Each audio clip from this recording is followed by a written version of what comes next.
kind of trouble. Let's go check out what's going on.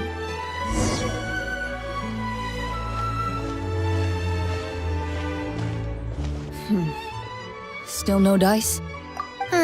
Not at all. And I've asked pretty much everyone in the court of Fontaine already. Lynette's ears drooped as soon as she heard that we'd have to be out and about for days on end. And Fremine, he hid himself under his helmet as soon as he realized there'd be people around that he didn't know. What about Chiori and Charlotte? I feel like both of them would be more than up to it. I've asked them already, but they're both pretty busy right now. I just gave the members of the Spina a few days off, too, so I don't want to bother them either. This is getting pretty difficult. Navia, Clorinde, what's up? Oh my. Well, if it isn't my dear partners. How are you all doing? Huh. Navia? Huh? Oh, you mean... Yep, this is our chance.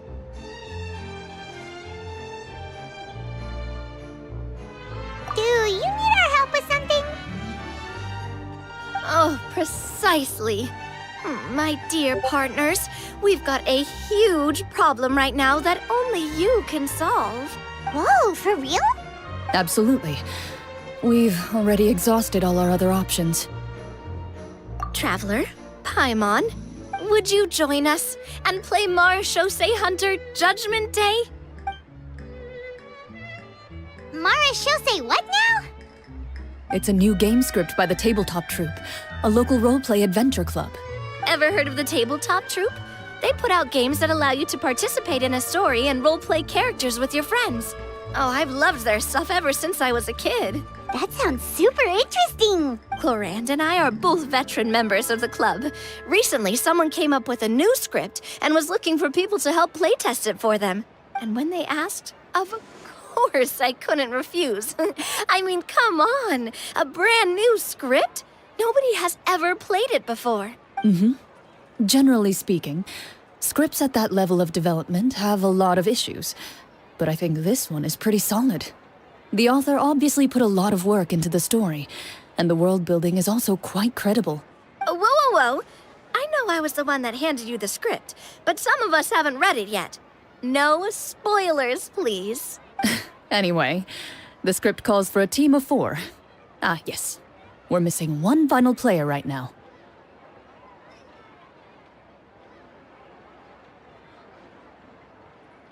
So, you're saying you'll help us out?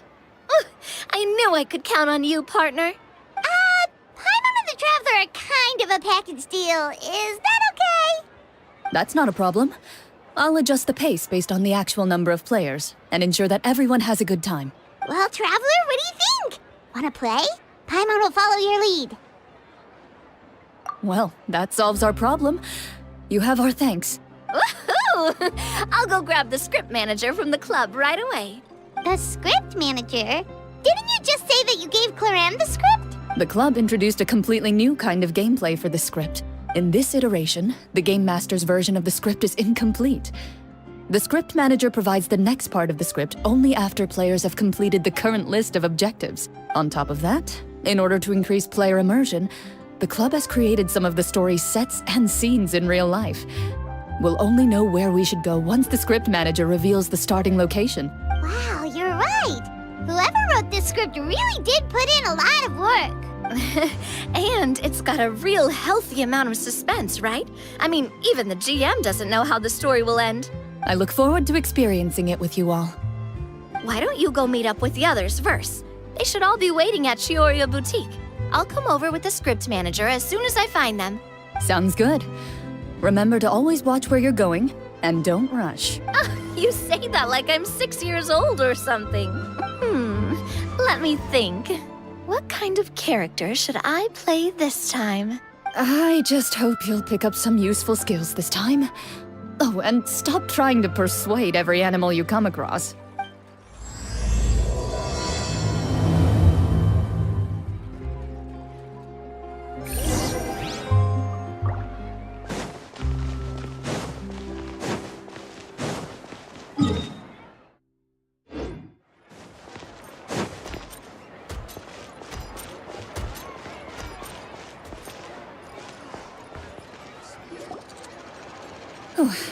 Sorry to keep you waiting. You're back! Huh? And you've got the Traveler and Paimon with you, too! What a pleasant surprise. I assume you'll be joining us for the game then? Linny, Farina! Paimon didn't know you were playing too. Are you also members of the tabletop troupe? I'm more of a casual member, if anything. I haven't taken part in many formal club activities. Lynette Fremine and I play something similar at the Hotel Bouffe Tété sometimes, but I'm usually the GM. Still, I'm sure it'll be fun being a player for the first time. I'm looking forward to it. Well, I'm not a member of the club at all. Clorinde simply woke me up first thing this morning, said there was a good script worth experiencing, and asked if I wanted in. If you're interested, I can give you a referral. That should give you a 40% discount on membership fees. I think I'll wait to see how this experience plays out first, especially when it comes to the quality of the script. If it's sufficiently fun, then I'll join. Do you participate in a lot of tabletop troupe activities, Clorinde? You could say that. She's actually one of the few senior game masters of the troupe. Right. I knew about that even when she was still my subordinate. It's nothing. Really, just a small hobby of mine. Wow. Paimon's so used to seeing you be all upstanding and intimidating as the champion. Surely you jest. I would never intentionally make things difficult for my players. I maintain a clear boundary between my professional and personal lives. The me you see at court represents the law and order of Fontaine. I put all personal feelings to the side and grant a fair duel to all who seek to defend their honor. But in my personal life, I'm just an ordinary person. Someone who feels anger and sadness, just like everyone else. Well, you say that, but for all the time I've known you, I don't think I've ever seen you cry. I've seen you get angry, sure, but now I'm wondering whether you were actually mad or if it just looked that way from the outside. I was probably in work mode during those times. Is that so? Well, in any case, I just feel like even in your personal life, you don't get emotional very often. So you want to see me cry? That might be a little difficult. A show of anger, though, that might be something I could accomplish. No, that's not what I meant.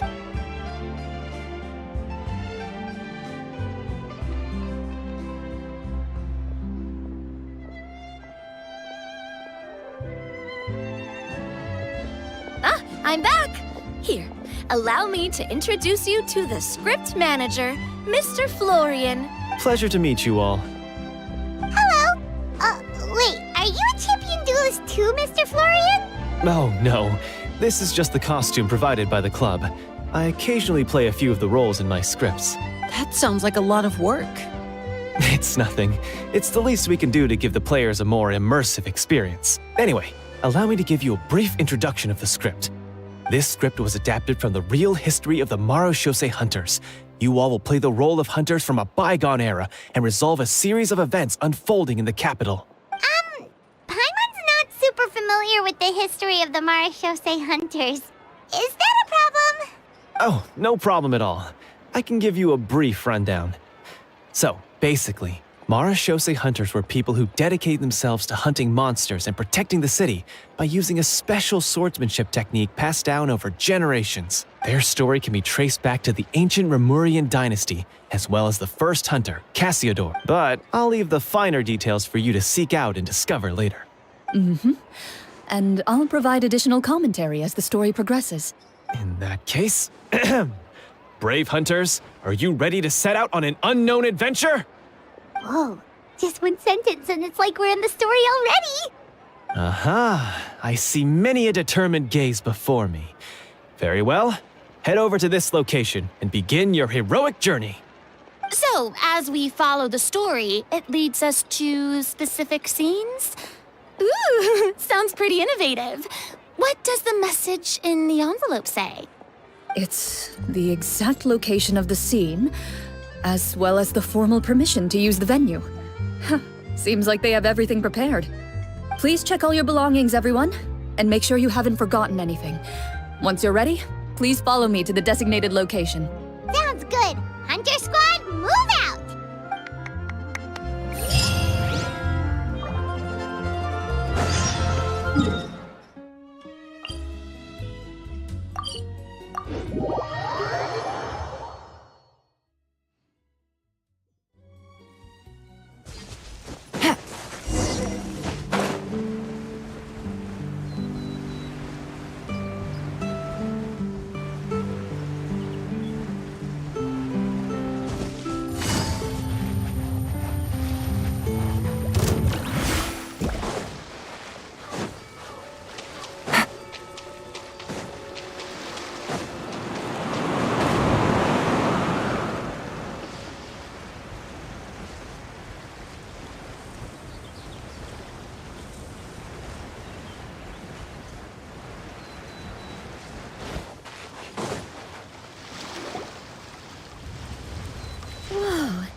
They really have thought of everything.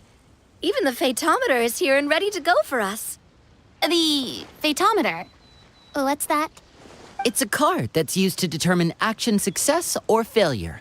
We'll need to use it when we try to use certain skills. And what about all the dessert and tea? Is that for us as well? That's what the message said. Really? That's so nice.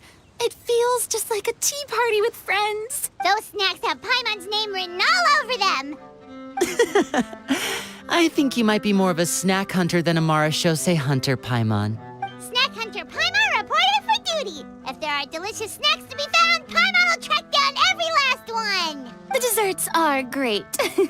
But I'm still looking forward to the story more than anything. Very fair. Then, let us begin. First, please pick up the blank character cards in front of you and write down your name and profession. You can find an abbreviated version of the rules printed on the back of your character card. If you have any questions, feel free to ask me. In this story, everyone is a marashose hunter.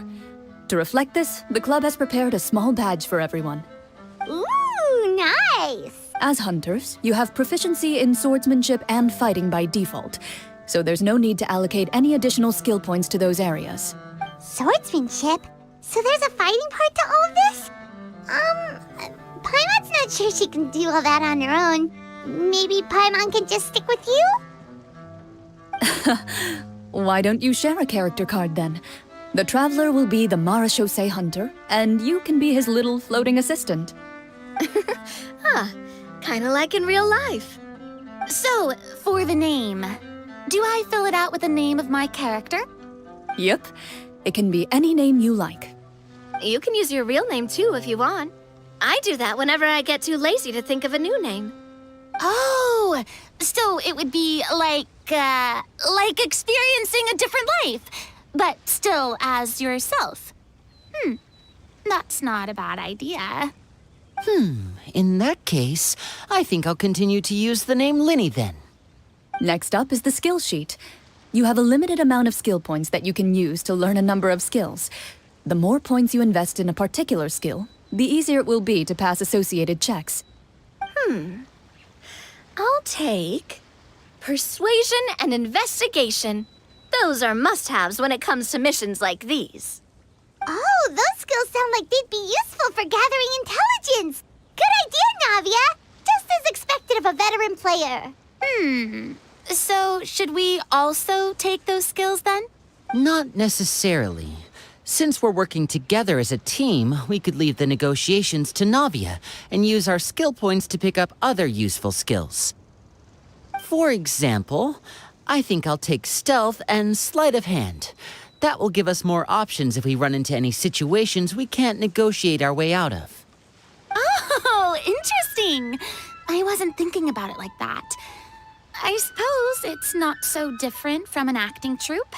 Everyone has their own role to play. Let me see. I'll take arts and performance.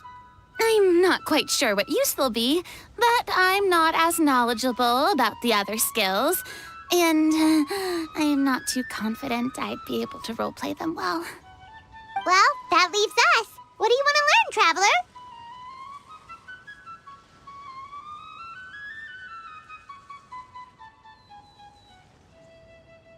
Oh, something that'll help you get a read on other people's thoughts. Sounds useful. Ooh, so you want to help people when they're injured. That's nice of you. So what do you think? Are you sure you want to learn these 2 skills? Let's see. Oh, looks like you each have enough points to choose one final skill. You've all picked such classic skills. It's fine to go a little bit out of the box, you know. Why do I get the feeling she's getting ready to cause trouble? For example, this one here. Summon. Doesn't it sound super mysterious and cool? Oh, I saw that one just now as well. The description says, this skill can be used under certain circumstances to summon characters or creatures that fit the script's world-building rules. The script's world-building rules, huh? But how are we supposed to know what a Marashose hunter can summon? Oh, that's not for us to worry about, my friend. Just learn the skills that interest you, and the GM will take care of the rest. All right, you've convinced Paimon. Let's learn Summon then. Paimon can't wait to see what kind of thing shows up. Well, now that everyone's more or less finished creating their characters, we can begin. Since 2 of our players are doing this for the first time, though, let me ask. Would you like to play on easy mode or authentic? What's the difference between the 2? Well, in role-playing games, the story sometimes changes based on the decisions of the players and the results of the Fatometer. For example, if you fail a check, that means you cannot use the target skill in that scenario.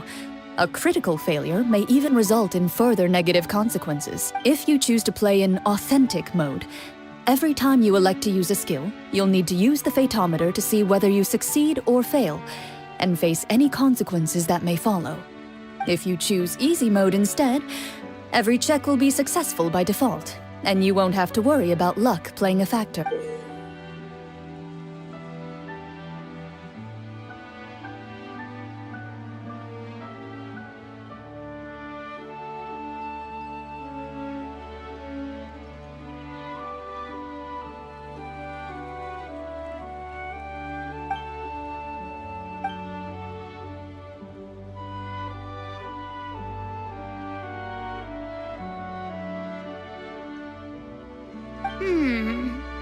Given that I'd like to focus on the story, I suppose I should pick easy mode.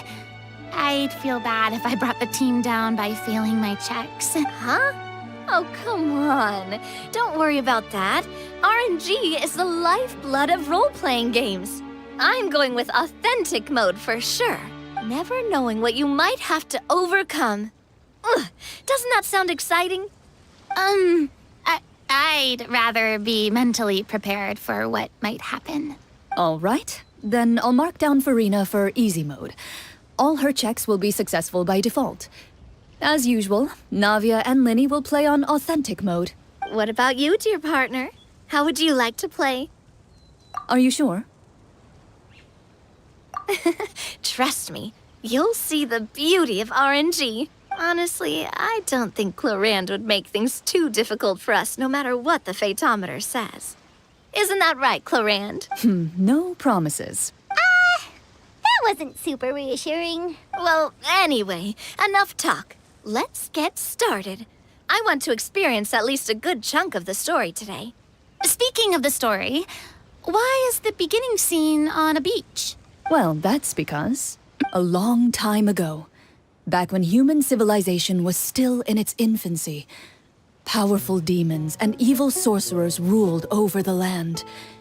They created a host of monsters and sent them to slaughter all humans in existence.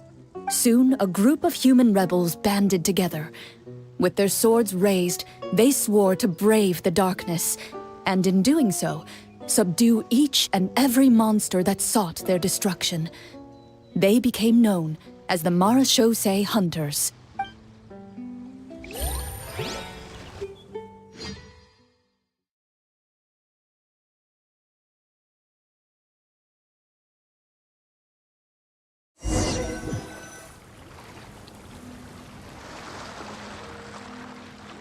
Sometime later, as a member of the Marashose Hunters, you receive a commission.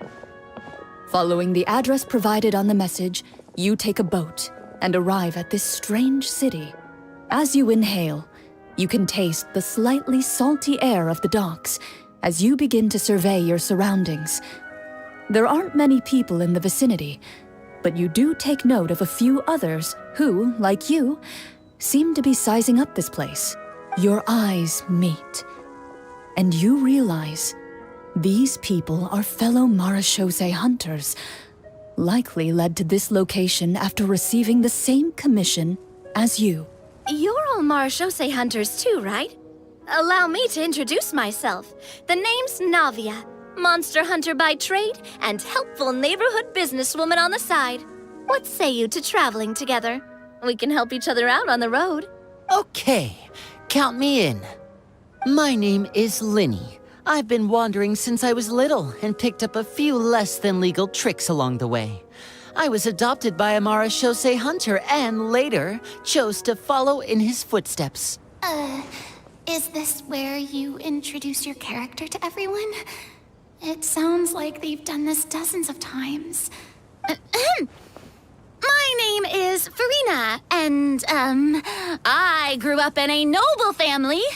I always had a strong interest in performance and the arts. Even though I'm a marechaussee hunter, what I really want is to be a performing artiste. Hey, that's really cool. You can do it, Farina. That's exactly how it's done. Paimon is Paimon, a good friend and companion to this marechaussee hunter right here. I've been studying medicine ever since I was a child. I want to do my part to eradicate these monsters and use what I've learned to heal others. Oh, welcome, welcome. When we face the monsters, I'll make sure to charge in front to give everyone some cover. You can take care of the healing at the back. You open your envelopes at the same time. The message reads, "To the honorable and trustworthy marechaussee hunters, our kingdom is currently facing a grave crisis. The lands outside the capital have been overtaken by monsters, and our people are being led astray by forces of wickedness. We beseech you, please help us resolve this crisis and return peace and stability to our home." Huh. The layout of this city looks super familiar. It kinda reminds Paimon of Mondstadt! The scriptwriter must have used a real-world city as a reference when coming up with the map. As experienced hunters, the layout of the city reminds you of places once traveled. You recall the sight of tree-lined streets and the gentle tranquility of days gone by. Yet, as you regard the city in front of you, it appears to be little more than an empty shell. Its hollow gates are open to you, beckoning you to come forth and bring salvation back to the town. I carefully read every line of the letter and turn my attention to the signatures at the bottom. Who issued this commission to us? You see a long string of unfamiliar names. It would seem that many of the residents of the city issued this commission together. They sensed that things were not right within the kingdom and sent a distress signal to the outside world. In that case, why don't we take a walk around the city and see if we can learn anything from the local residents? Oh, good idea. We might be able to get some leads on the monsters and bad guys we're after. You look up and see a tavern nearby. It appears to be open for the day. Why don't we go check out that tavern? If the novels I've read are anything to go by, taverns are usually full of information.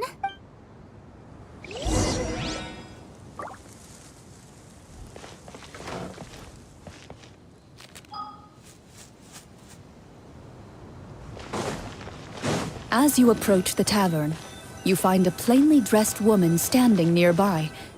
She appears to be rather troubled about something.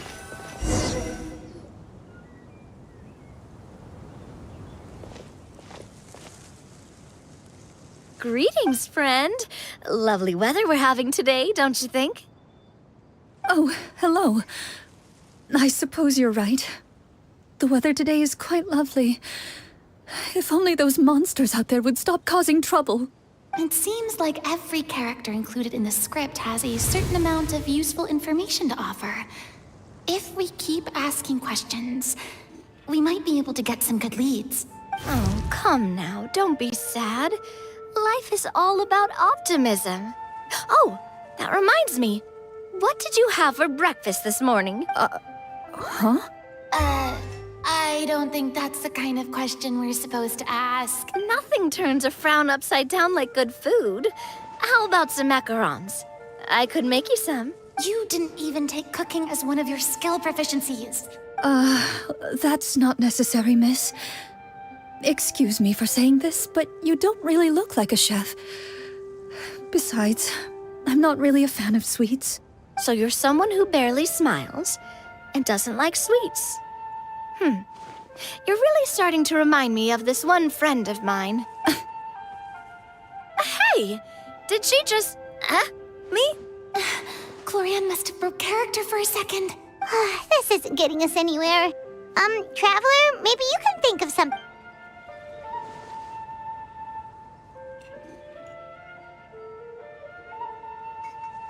The results of insight checks aren't disclosed to the players, so I'll be the one consulting the phaetometer.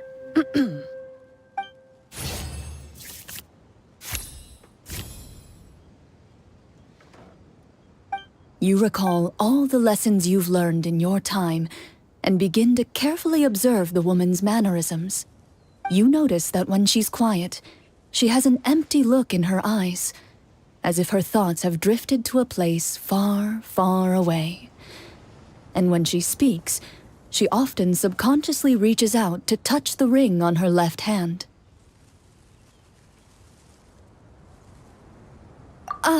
So you noticed. That's a little embarrassing. A horde of monsters suddenly appeared near the capital recently, so all the guards were dispatched to fight them. Do you remember when those monsters appeared? I'm not completely sure. All I know is that my husband was dispatched to fight them 3 days ago. Do you know where he was sent? It all happened so fast. When we said our goodbyes, he couldn't even tell me where they were sending him. You have our thanks, friend. We'll find and defeat those monsters as soon as possible. We sincerely hope your husband will be able to return to your side soon. Thank you. Don't worry. We'll find him. Just try to remain optimistic and wait for good news. We don't always get to choose what happens to us. But we do get to choose the little things, like what we eat and how we respond to the things life throws our way. I hope that one day, you too will recognize the power of something as small and inconsequential as a delicious dessert. I'll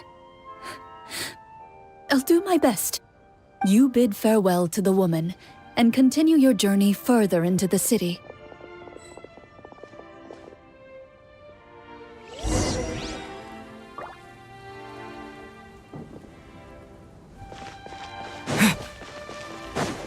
As you venture further into the city, the streets appear largely empty.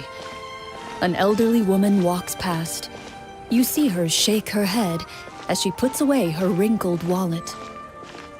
A nearby merchant folds his arms and gives you a disdainful look. You get the impression that he's someone who has long gotten used to the sight before him.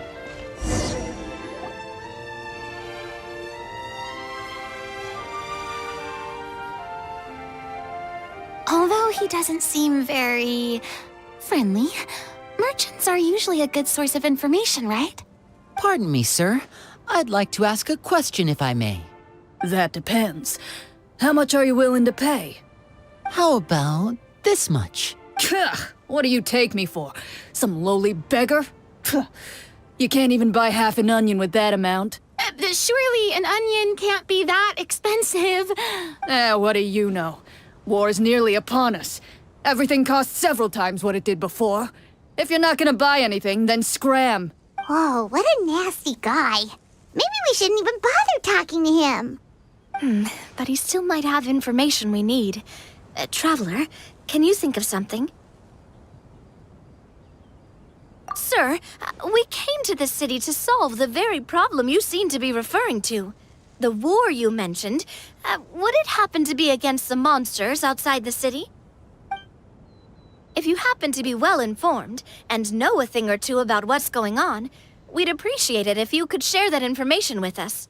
After all, the sooner this problem gets resolved, the easier it will be for you to do your business.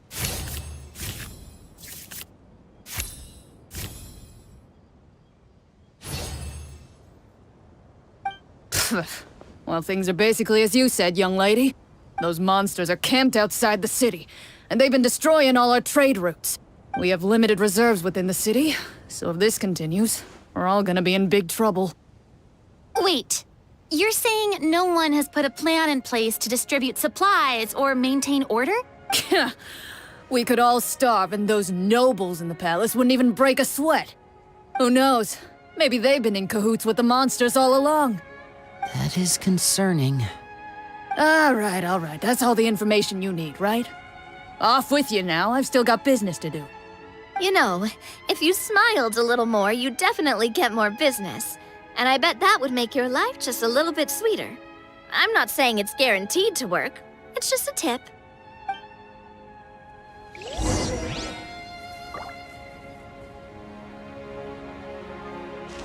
Should we try to go somewhere with more people? Oh, how about the city square? Follow me.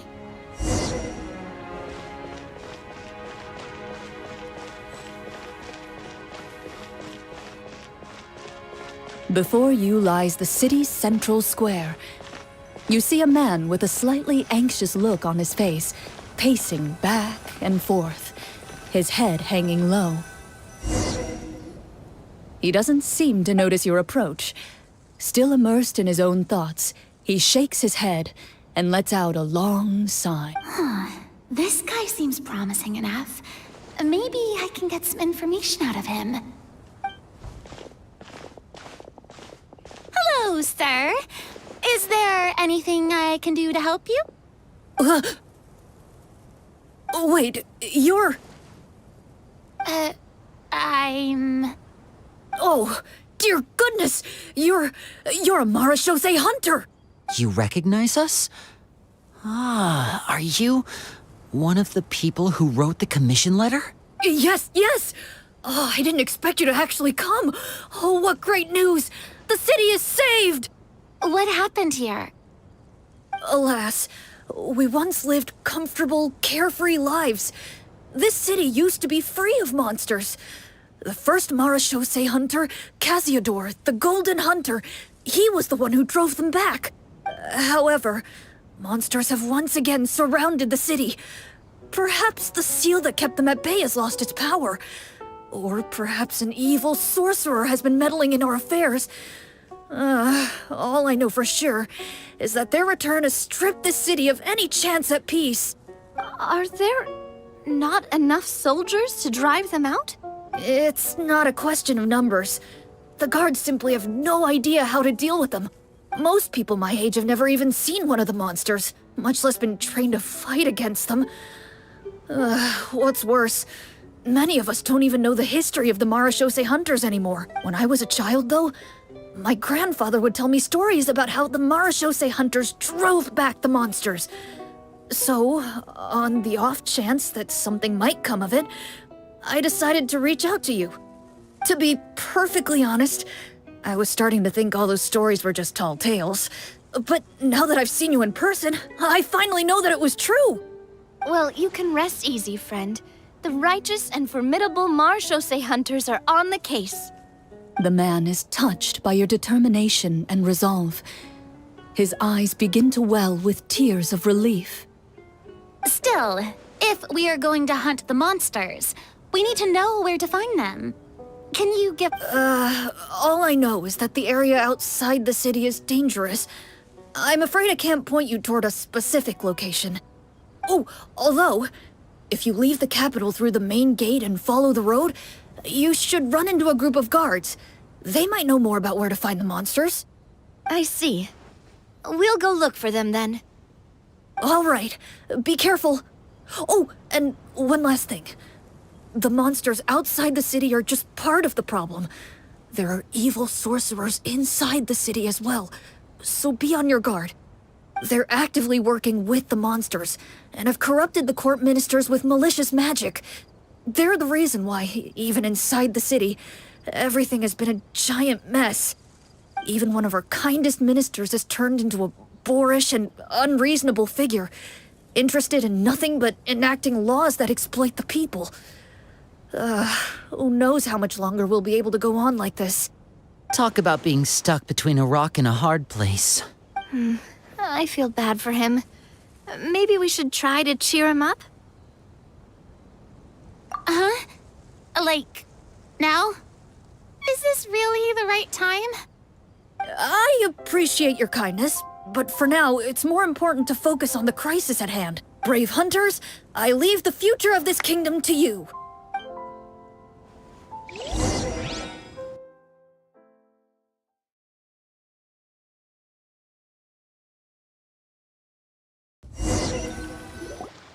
If I understood correctly, there are currently 2 problems in the kingdom that need solving, right? Exactly. We need to defeat the monsters outside the city and take down the evil sorcerer stirring up trouble from within. But which problem should we tackle first? Well, this seems like a good moment for a break. Take some time and discuss what you want to do. Let me know when you've made your decision. I really didn't expect the people in the city to keep us at arm's length like that. I totally thought the hunters would be treated like heroes. Well, Clorinde said the script took cues from the real history of Fontaine, right? Maybe the real-life Marachose hunters were also treated like that. I wouldn't say it's a perfect representation of history, but there are definitely some similarities. Would you like to hear more about it? Sure. As long as it doesn't spoil anything in the script. You brought up bits and pieces of the hunter's history before, but it was all in passing. Paimon wants to know too! The hunters were super powerful, right? Were they all from a special line of supernatural beings or something? Kinda like the yokai in Inazuma? No. All Marachose hunters were ordinary mortal fighters. The only thing that set them apart were the special sword techniques passed down over the centuries. Huh? So you mean anyone could become a Marachose hunter? In theory, yes. All you would need to do is survive the rigorous training and master the swordsmanship techniques required to fight the monsters.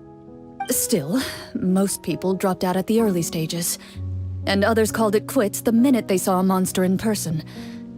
To become a hunter, you must be strong in both body and mind. What kind of monsters did the hunters fight exactly? Oh, and the evil sorcerer the script mentions. Did they exist in real life too? The land of Fontaine once played host to an ancient dynasty known as Remuria. After that dynasty fell, monsters began to appear, intent on obstructing humans from establishing a new social order. One of the ancient sorcerers of Remuria used his power to assemble a formidable army of golems. He sought to use that force to establish himself as king.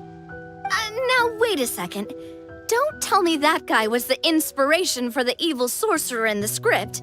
We still haven't found any in-game information on him yet. So, why don't you talk about someone else for now? Well, I wasn't planning on going into anything you might be able to find out in the game. But if you want me to talk about something else, then... How about Casiodor, the Golden Hunter? Or Egeria, the ex-Hydro Archon? Wait, but those people are all from a super long time ago. Where did you learn all this, Clorinde? From my master. By master, you mean Miss Petronia? Is someone you know? Absolutely. Miss Petronia and my father were good friends. Back in the day, she would often bring Clorinde over to play, but... Let's not get off topic. Anyway, back to what I was saying. Responding to Egeria's call, a number of warriors followed Casiodor into battle against the monsters.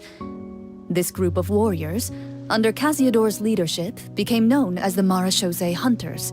Yet, as Fontaine entered an era of peace, their work gradually became obsolete. The Marachose Phantom, originally an association made up of hunters, eventually came to be predominantly comprised of Melusines.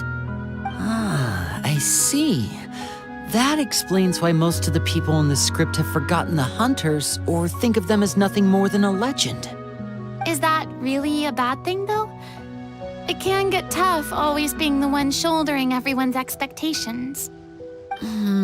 Depends on who you ask, I suppose. If the name of the organization no longer commands respect, investigative work is bound to suffer.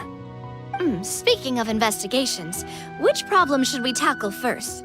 Monsters or evil sorcerer? I vote monsters. That's the main duty of the hunters, right? We can come back to the sorcerer later. Well said, Miss Farina. Plus, if the sorcerers really are the masterminds behind this whole thing, defeating the monsters could give us some clues on their intentions as well. What about you, partner? What do you think?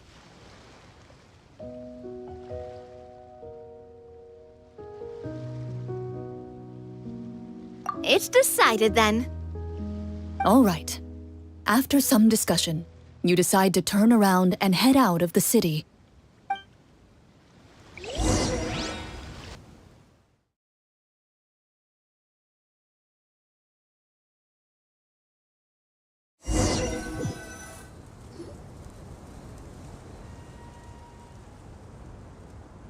Let's take a look around, like that guy said.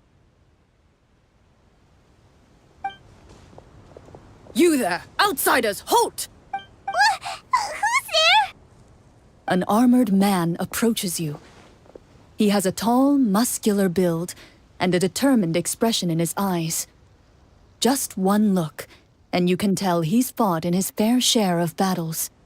Although he's trying his best to conceal his current state, his uneven gait and the sweat dripping down his forehead make it obvious that he's been wounded and is in serious pain.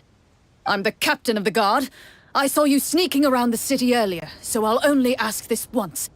State your purpose, or it's off to the dungeons for the lot of you. Wow, it's been a while since someone's been this suspicious of us. I said talk, not whisper between yourselves. Have you ever heard of the Marchese Hunters? Marachose hunters? Ha! That fairy tale, you mean? What, you expect me to believe you're one of them?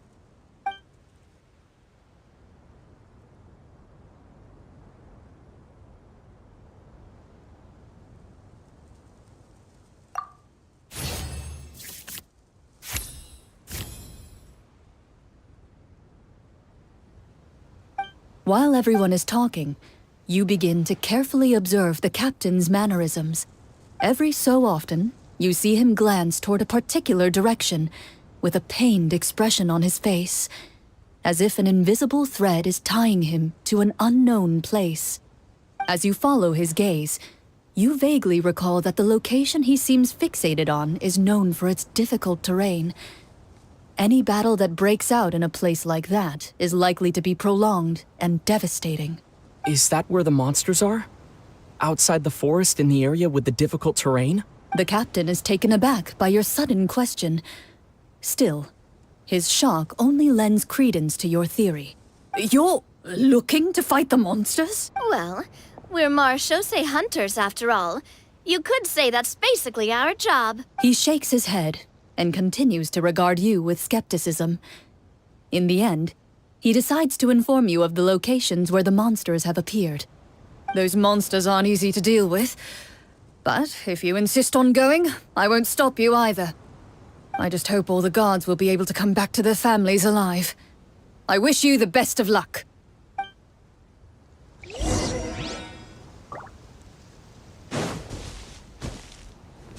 Based on what the captain said, the monster should be right up ahead. Let's go. Hopefully we're not too late.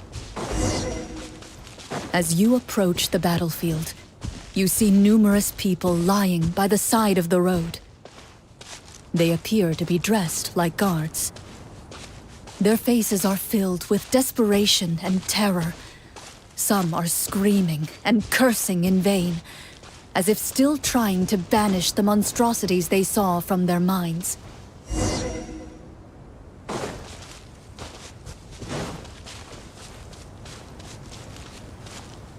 A few of the wounded look up at you in shock and disbelief. Quick, leave this place. Turn around and don't look back, they yell.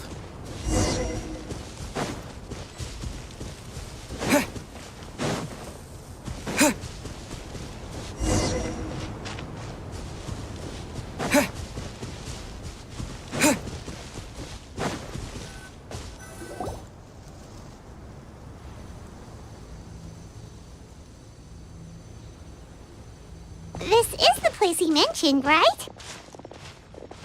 You see broken iron swords scattered all around you, and downed trees riddled with terrifying claw marks. All the signs point to one thing. A truly devastating battle just took place here. Be on your guard, everyone. The monsters might still be around. Before you can finish your sentence, you hear rustling sounds from the surrounding bushes. The monsters have emerged. They close in on you without fear. You get the impression that, in their bloodthirsty eyes, you're just another meal for them to devour. A little help here! This thing wants to eat Paimon! Your battle round begins now.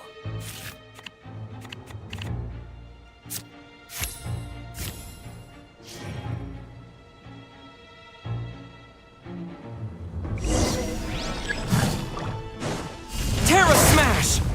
Yeah, quick! Shower me with praise!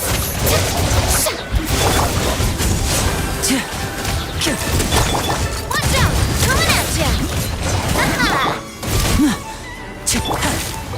The next battle round begins now. The mining echo in song! Strike a pose! And voila! Let's get this show on the road! Stay calm, stay my show mustn't fail. The monsters let out a terrifying roar of anger and resentment before dissipating into thin air. Thank goodness it's over. We're lucky the Marashose Hunter class came with all those preset skill points. Otherwise, we would have been in some real trouble. I never knew the photometer even determines the amount of damage you inflict. If you get unlucky, isn't it just game over right then and there? That's part of the fun. The uncertainty of fate is what gives these games their appeal. Just as you begin to celebrate your victory, a suspicious lump on the ground catches your attention. A suspicious lump. Wait, could it be the thing that appears after every battle? I walk up to it, crouch down, and begin to carefully examine it. I've still got my right glove on, so it should be fine for me to touch it, right? As you investigate the mound, you discover that the exposed portion appears to be made of wood. It was previously obscured by the large form of the monsters. With the monsters gone, the small protrusion now awaits your discovery, poking out of the ground like a shy flower bud. Whoa, it's a treasure chest!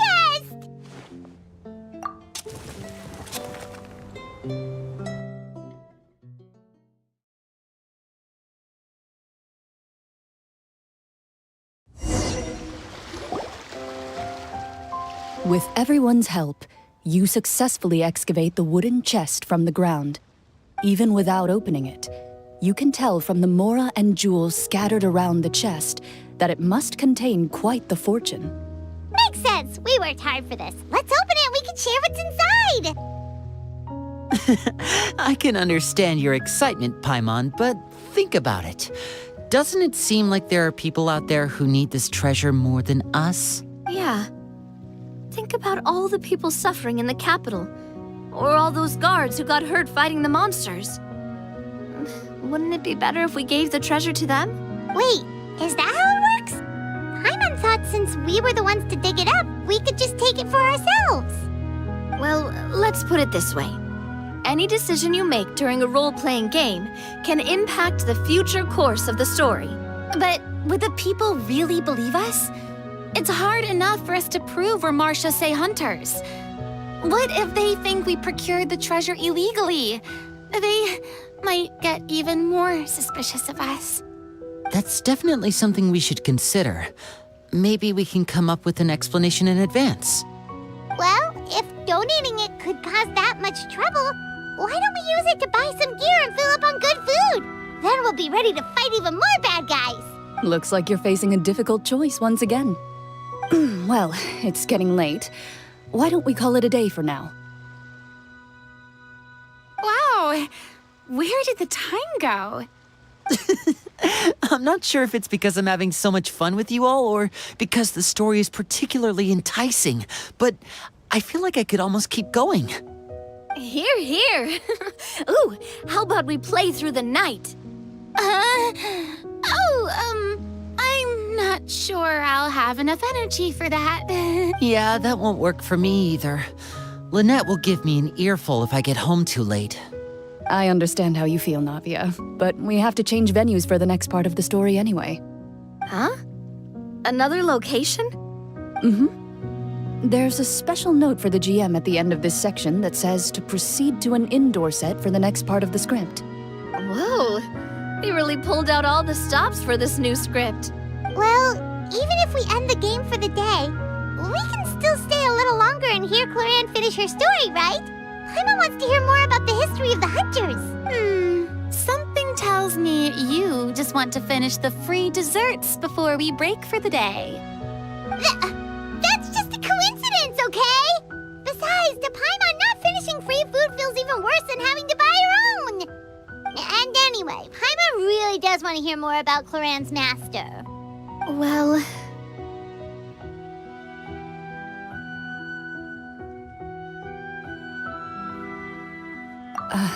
It's nothing. I appreciate the concern, but it's all in the past. It won't do any harm to share these things now.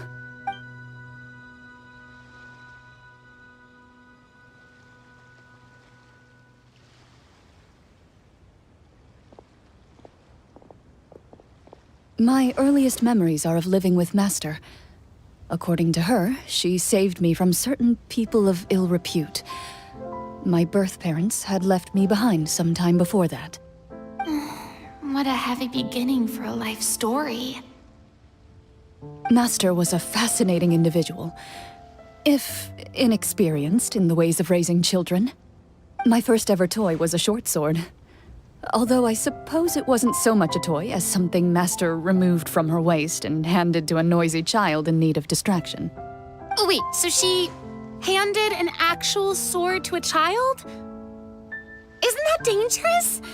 Did you hurt yourself? Of course I did. I cut my palm and bled quite a lot. But Master was not concerned. She just stood there and casually lectured me about it. See, that's what you get for not holding the sword properly, she told me. She then crouched down next to me and said, "Give me your hand. I'll teach you to bandage this wound. After that, it's time to learn how to truly hold a blade." Excuse me for asking this, Clorinde, but how old were you exactly when all this happened? Probably around, 3, give or take. 3? Isn't that when most kids are still struggling to hold a fork? As I said, Master was rather inexperienced in the ways of raising children. She believed trial and error was the best way to teach a child what they're capable of.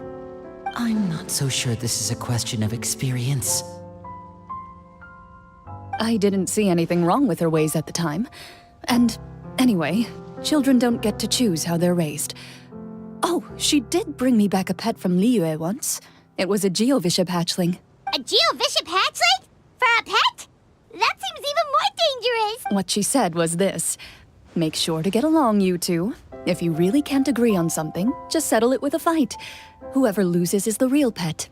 And how old were you when this happened? 5. Well, did you win? No, I lost. So you're saying you actually became the Geovishap's pet? Yes, but only for a week. By the end of that week, I defeated it in combat, and we've shared a cordial relationship ever since.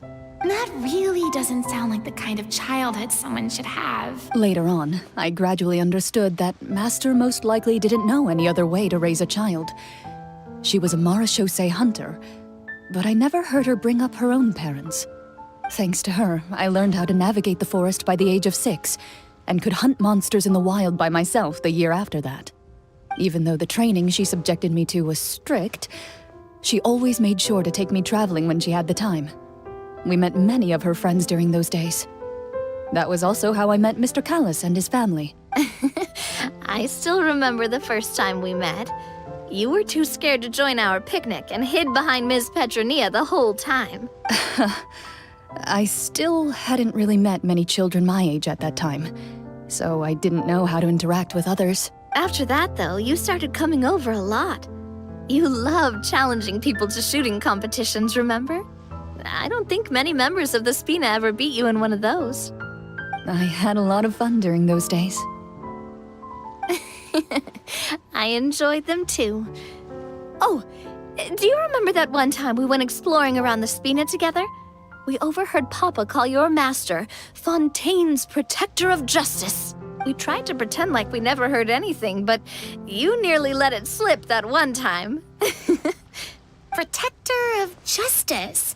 Oh, wait, you mean that vigilante hero from 20 years ago? The one who is always active at night? Yep, that would be her. She often would put on a black cloak and go out at night. I never knew where she went or what she was doing. Until, like Navia said, we overheard the truth from Mr. Callis that night. 20 years ago, huh? I still remember the guards leaving all kinds of witness reports about her on Nervalette's desk. My apologies. Oh, there's no need to apologize. You had nothing to do with it. And anyway, everything she did was for a good cause. Although, calling herself the Protector of Order was a bit much. Especially when she deliberately operated outside the law. Huh? When did the Protector of Justice become the Protector of Order? Oh, she had a bunch of code names. I heard she would just come up with a name on the spot whenever she was asked. Later on, she probably got sick of answering those questions and decided to stick to just two. The Protector of Justice and the Protector of Order. That sounds like her, all right. I bet she forgot which of the two she'd use by the time she got back each night. Well, she certainly sounds like a fascinating individual. With her strong sense of justice, it's no surprise her student followed in her footsteps. It's true. I always wanted to become like her. Someone powerful, independent, and with a strong sense of conviction. But...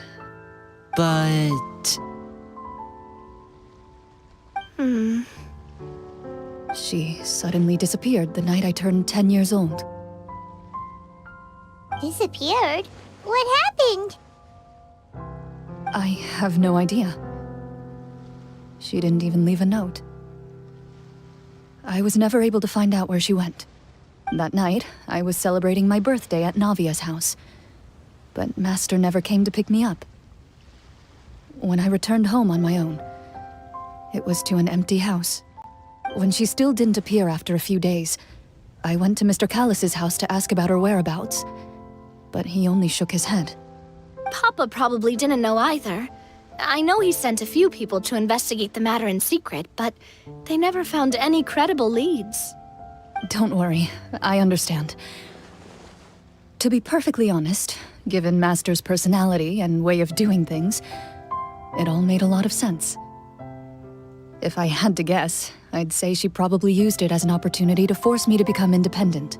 Just like how, when a litter of kittens reaches a certain age, the mother willingly leaves them behind. Were you upset, Clorinde? I was at first, but not anymore. I don't believe Master would suddenly disappear for no reason. There must have been something she just had to do. Well, despite everything, you still managed to follow in her footsteps and become the greatest champion duelist in all of Fontaine. You're practically a living symbol of law and justice. I suspect my position would be far too by the books for her. Master always did whatever she pleased. But you're right. I suppose I do take after her in some ways. Who knew Clorinde had such an interesting past? I never had the chance to ask her about it before. And I wonder... if Clorinde's master were the champion duelist back then, would that duel against Mr. Callis have gone differently? Oh no. Judging by the atmosphere, Clorinde and Navia are probably thinking something similar. The mood just got super awkward. Well, anyway. Would you look at the time? It's getting dark, so we should probably call it a day for real this time. If we keep talking like this, we really will be here all night. I had a great time today, Miss Clorinde. Thank you for being our GM. Anytime. The script was good, but I've got to say, your childhood stories were even better. Hey, you should tell us more about that fight against the Geo-Bishop sometime. Maybe your master was onto something. You could be right. What does she mean, onto something? I certainly don't know any 5-year-olds who want to fight a bishop in their spare time. Guess I'll head back as well. I need to save my energy if I want to continue enjoying the story tomorrow. You're that excited to hear about my fight with the bishop? I was talking about the script.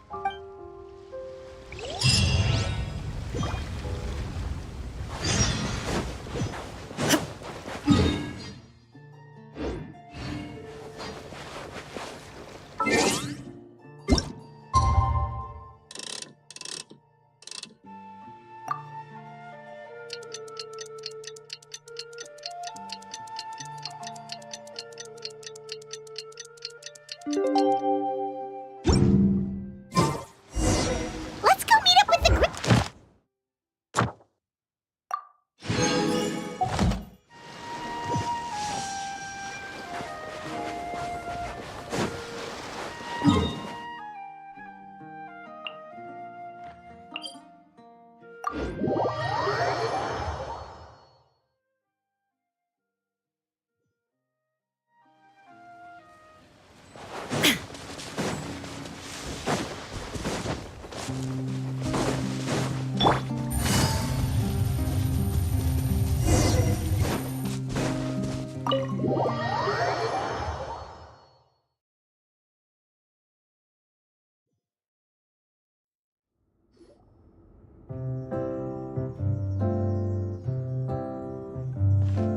Looks like everyone's here.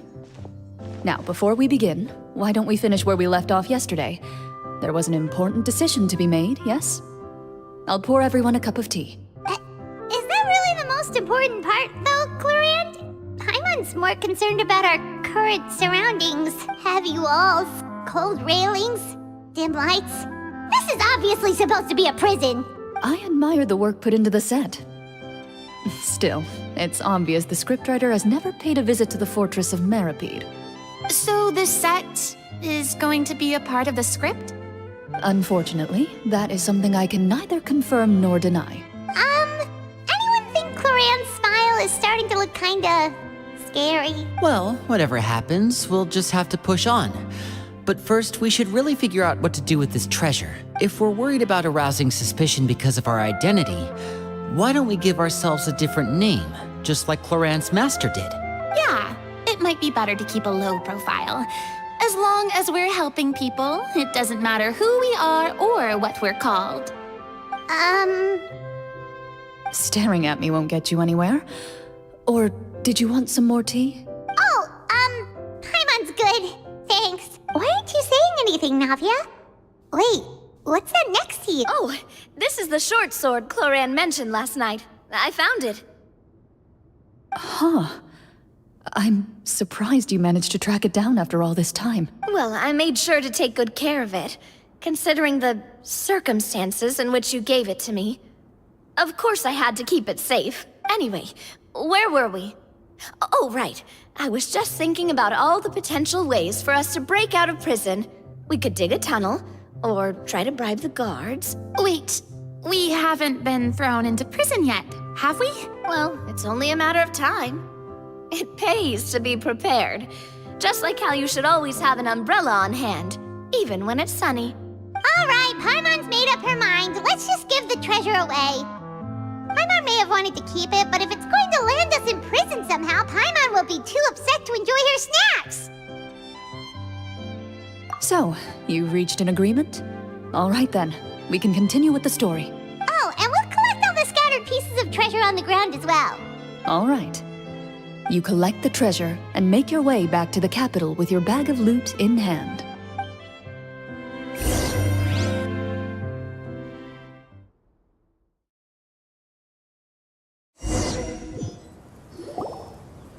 The city is still shrouded in a gloomy, oppressive atmosphere, but your spirits are surprisingly high.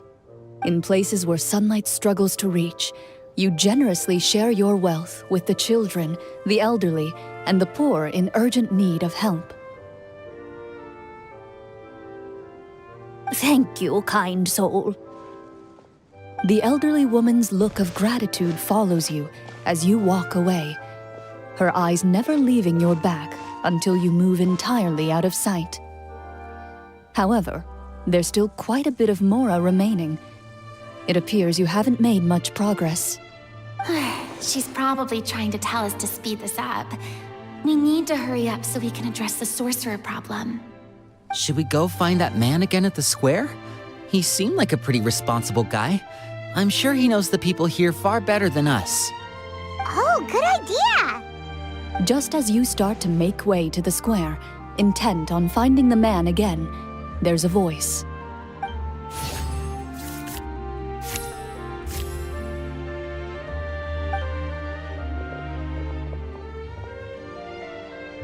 Please wait, distinguished guests. Several strange guards suddenly call out to you. They run forward to meet you and proceed. Greetings, gentlemen. Are we being invited for afternoon tea? Surely you jest, my lady. That would not be our place. It is His Excellency the King who requests to meet with you. Please come with us.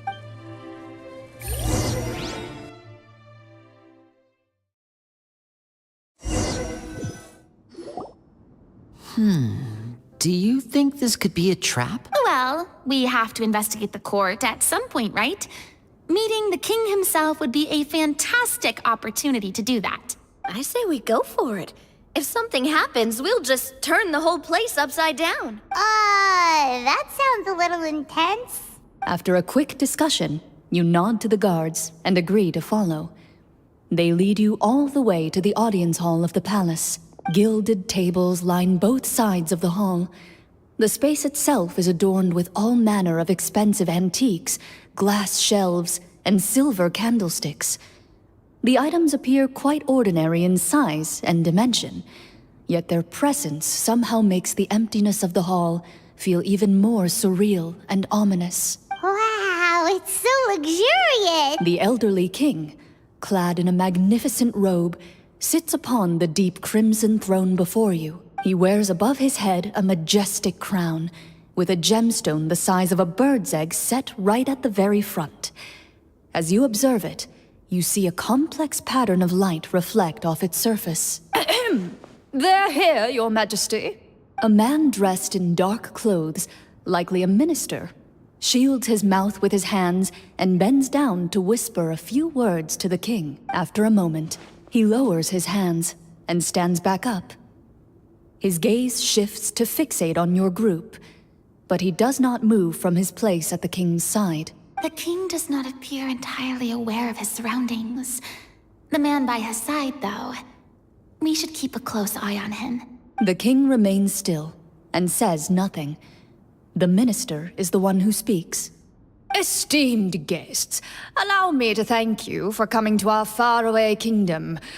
Unfortunately, His Majesty the King finds himself quite exhausted from work. So please allow me, his Prime Minister, to welcome you in his stead. I've heard tell that your group, the Marechaussee Hunters, used your exceptional ability with the sword to repel the monsters near the capital. Such a great deed deserves to be rewarded.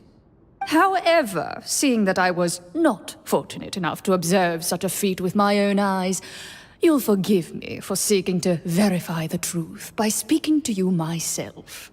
Well, we've got nothing to hide. You brought us here to talk, right? So we'll just explain what happened.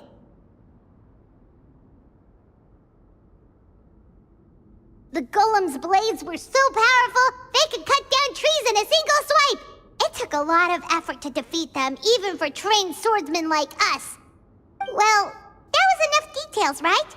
Believe us now? Your account does indeed match those of the survivors. Since you were the ones who defeated the monsters, that must mean you are also in possession of the treasure they stole? Well, we did take the treasure, But How did he know about the treasure?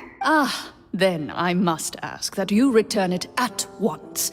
It belongs to the kingdom. Wait, but didn't you just say that our great deed deserved a reward? Shouldn't the treasure be considered a part of that? Yes, that was indeed what I said. But you seem to have forgotten a very important distinction. Only that which is freely given by the king can be considered a reward. Taking the rightful wealth of a kingdom without said permission, on the other hand, is a crime. But that's completely unreasonable. yeah, that makes no sense! If it weren't for us, the treasure would still be buried underground somewhere! Maybe so, yet the fact remains. You tried to dispose of the treasure without reporting it to the court and without receiving permission, yes? What, no answer? Surely you're not insinuating that you, a group of legendary marechaussee hunters, sought to take the treasure for yourselves? Well, what about the king? Is he just gonna let this guy talk for him the whole time? Clad in his magnificent robe, the king remains seated, with his hands resting on either side of the throne. His posture is rigid and unmoving. He stares forward with an empty look in his eyes, completely unmoved by the events before him. From the look of things, could the Prime Minister be the evil sorcerer? I would like to observe the number of guards stationed in the hall. The guards in the palace appear fully armed, their expressions solemn. Sensing the tense atmosphere in the room, they stand at the ready, each with a hand placed upon the hilt of their sword, as if prepared to draw their weapons and surround you at a moment's notice. Well, there goes my plan to turn the whole place upside down, I guess. It appears we've been visited by nothing more than a group of ill-intentioned imposters. What a pity. Guards, take them away and throw them in the dungeons. Before I decide your fate, however, I must first determine whether you have any accomplices outside the court. Can't we try to slip away? Or maybe start some kind of riot? But if we try to fight the guards right now... Don't worry. At least we figured out who's behind all this. Let's just play it by ear. If you're scared, Paimon, just hold... Thanks, you guys. You allow yourself to be led away by guards surrounding you on both sides. It's only when you begin to feel drops of water falling from the dungeon ceiling and smell the stench of death and decay all around you that you finally realize you've stepped into a completely different world. Stay here, and don't try anything funny. The guards lock the cell door and leave without looking back. Wait, sir! Your voice echoes through the dark hall, but the only response you receive is the sound of water dripping from the ceiling. No! What should we do now? Carve out a new path of fate with our own two hands, of course. I draw my weapon. You reach toward your waist, but find nothing there. You now recall that your weapons were confiscated before the guards locked you in the cell. The bag of treasure along with them. What about that knife I hid in my boot? When did you hide it in there? When I was thinking about digging a tunnel. Rejected. You failed to inform the GM of this course of action. Moreover, the guards would have conducted a thorough search before throwing you in prison. And the keys to the cell aren't anywhere to be seen? Correct. You don't even feel a lock hole on the cell door. Oh, well, there goes all our plans. Indeed. Huh? Why are you the one saying indeed? Because that statement holds true for me as well. This is where the script ends. What? But that's a terrible ending! Generally speaking, this should be the point where the scriptwriter gives the players some kind of hint. Or I mean, maybe they just really wanted us to be immersed in the feeling of being in prison? Like, they'll only show us the way out once we've grown truly and utterly desperate? that is a possibility. If only there were desserts and tea in real prison. Oh, wait, guess that's kind of how the Fortress of Meripede works if you're lucky. Oh, before I forget, Navia, the short sword you had with you earlier, I took a closer look, and the craftsmanship doesn't appear to resemble anything from this era. If I remember correctly, that style was last in vogue several hundred years ago. Wait, Clorinde said that sword used to belong to her master, right? Does that mean her master has been alive that long? I doubt it. The way she went about things often made her seem childish more than anything. I'd say the sword was most likely an heirloom passed down over time. Hang on. A precious heirloom passed down to you by your master. And you gave it to me just like that? You weren't worried I might lose it? Master left many things to me when she disappeared. There was the sword, an old key, and a good amount of junk she probably just didn't want to take with her. I gave you the sword back then, because I didn't want our friendship to end. Wait, when did this happen exactly? After the duel. Between Mr. Callis and myself. Before that, Clorinde would have meals with us and even stay over at the Spina some days. She was on great terms with Papa as well. After the duel, though, there was a period of time where we simply didn't know how to face each other. She entrusted this sword to me, and never came back. We were both sad, and conflicted, and totally overthinking everything as a result. Whenever I looked at this sword, I couldn't help but wonder if Miss Petronia had never introduced us to each other at that picnic. Maybe part of the sadness I was feeling could have been avoided. Back then, it felt like I hadn't just lost a father, but a close friend as well. No one can change the past. The most important thing is that you two found your way back to each other and can enjoy things like this together. Yep, you're right. I'm sorry, you two. I didn't mean to bring up any sad memories. Think nothing of it. No one here is at fault.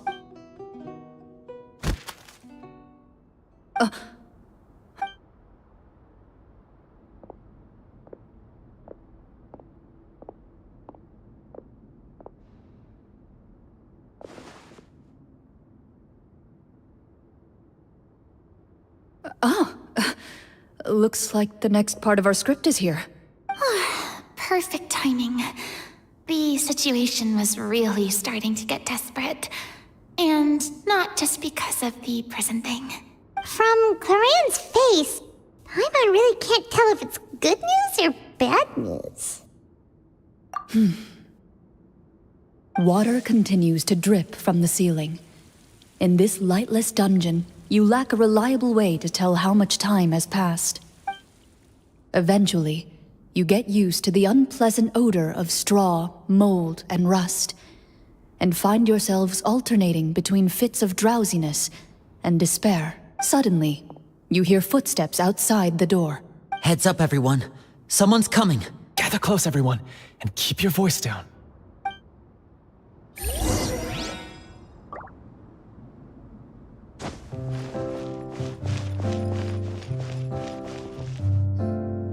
Who are you? I work as a guard in these dungeons, but my true identity is the same as your own. I'm also a marechaussee hunter. Huh? Shh. I've already sent away the other guards, but if we make too much noise... I understand, but how can we be sure we can trust you? The king has issued a formal decree. In light of the irrefutable proof of your crime, you're to be executed before tomorrow's sunrise. If you want to escape, it has to be now. Executed? We barely did anything! Monsters appearing at the same location as the treasure. Could this entire thing have been a trap? There will be time for speculation once we're out of here. As for my identity, I have no way to prove that to you just yet. Infiltrating the capital was difficult, and finding a chance to speak with you has taken a lot out of me. I could go on, but I think we can all agree that now is not the time for details. Have you seen our weapons anywhere, sir? Don't worry, I brought them with me. They're just behind the door.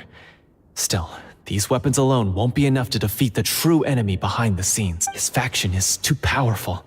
The guards are all under his control, and he's even stationed a number of golems in various rooms throughout the palace.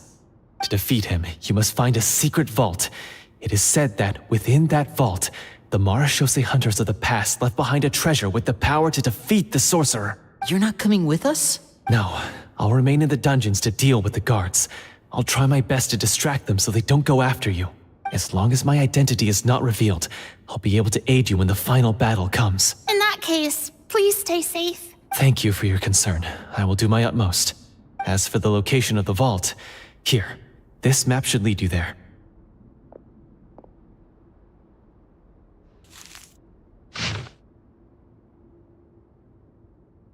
Got it.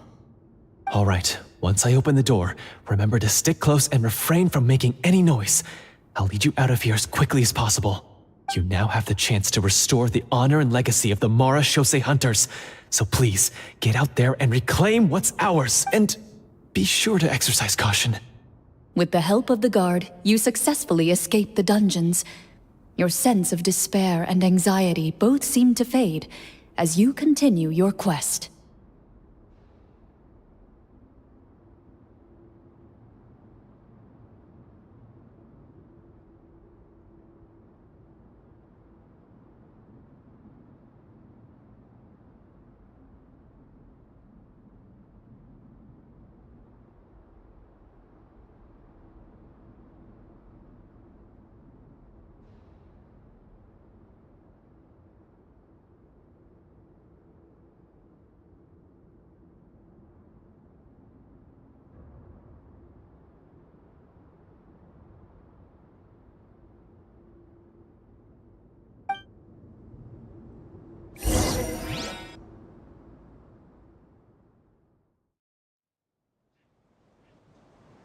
Wait, we didn't get to use our skills at all while we were in prison. Who knows when we're gonna get the chance to use that cool summon spell? That is a pity, but we can only continue to move forward.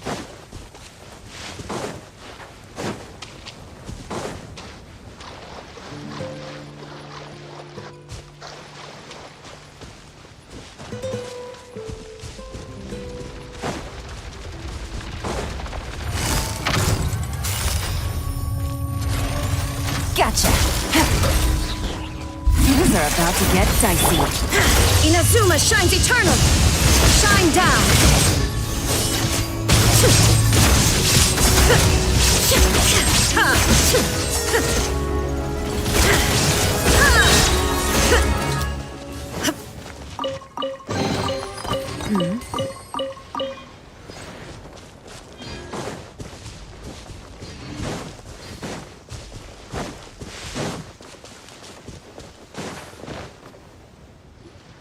This should be the place marked on the map.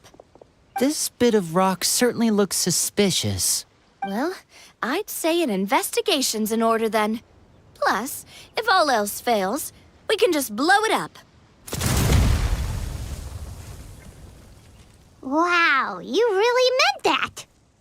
Before you lies a serene stretch of open water, its surface shimmering a brilliant shade of sapphire blue. Well, guess this means it's time for a swim!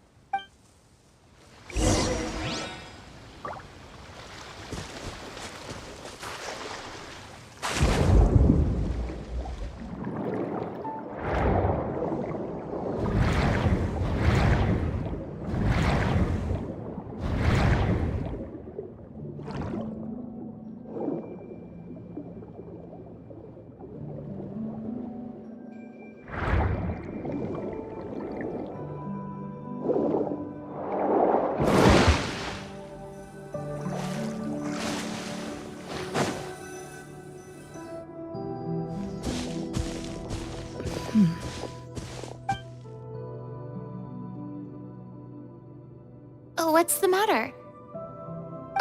It's nothing. As you step into the cave, you find yourself in an eerily quiet space. Before you lies a narrow passageway that appears to trail off endlessly into the distance.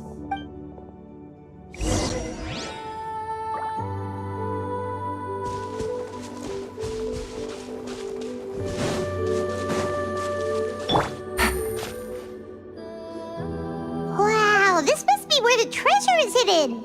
But this door is blocking our way in.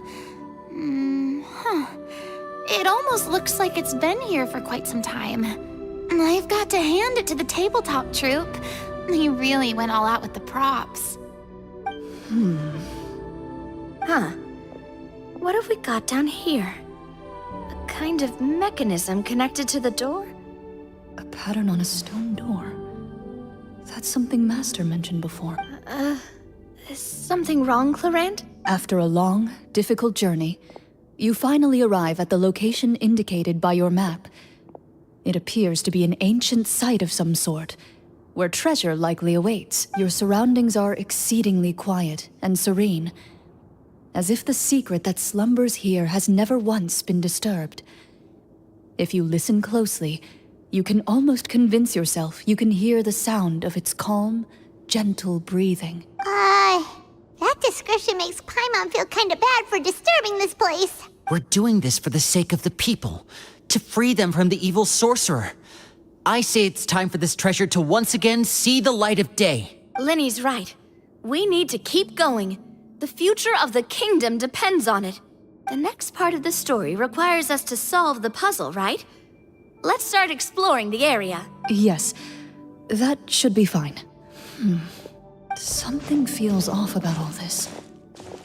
Guess I'll just have to improvise.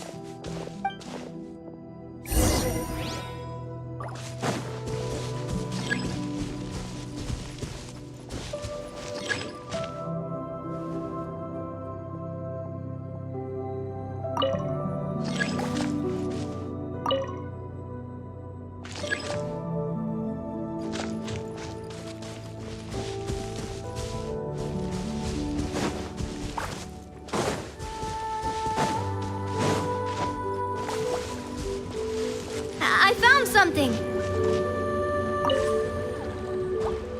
Found something here, too.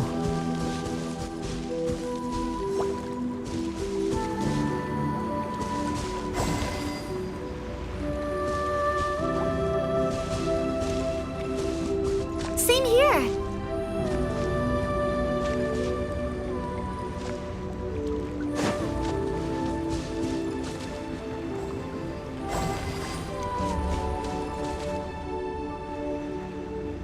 Take it easy.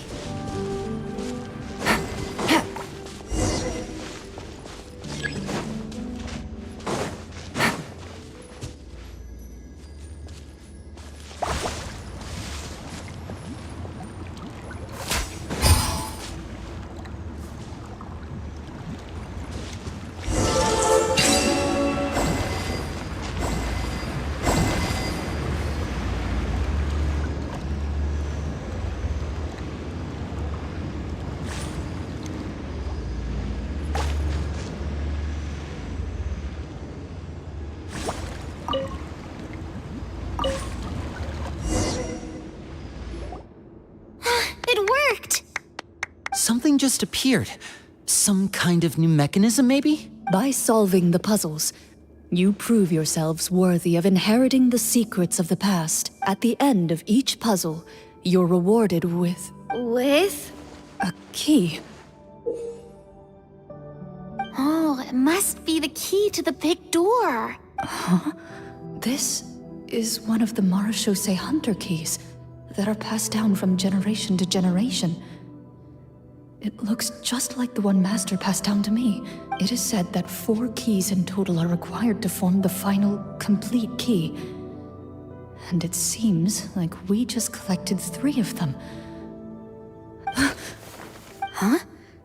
What's wrong? You hear a few strange noises. Suddenly, all the torches in the ruin go out at once. What's going on? Did we fall into another trap? For the sake of immersion, please close your eyes, everyone. Without the torches, the space is now completely dark, and you cannot see anything.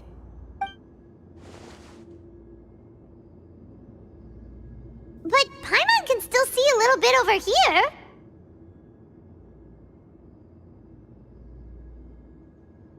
Oh, right, sorry. Suddenly, you hear the sound of footsteps pierce through the darkness. There's someone else here? Oh, this is so unsettling. I can't see anything. I've been discovered then. Wait, that voice, it's... You recognize the voice as belonging to the guard who led you to this place. It appears he now covets the treasure for himself, and has come to stake his claim. Oh, so this is just part of the script. Then I can probably relax. Well, if we can't see anything, that means we can't fight to the fullest of our abilities. Should we retreat for now? Judging by the way he's holding his sword, he must be a real Marechaussee hunter. But this isn't part of the script. Retreat? That's not the hunter way. If it's dark for us, then it's dark for him. We choose to fight. Your choice is noted. Please keep your eyes closed until I tell you the torches have been relit. This battle will be in the dark. You got it. Well then, let us begin.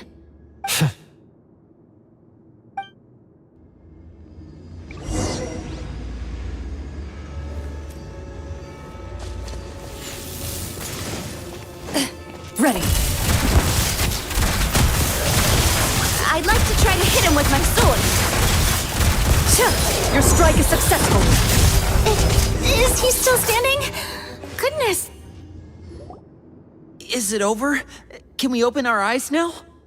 The enemy is strong and relentless, but the battle is nearing its end.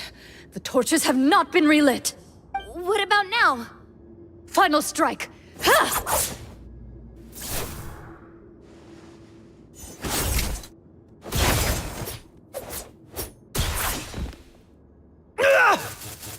Well, did we get him? Clorinde?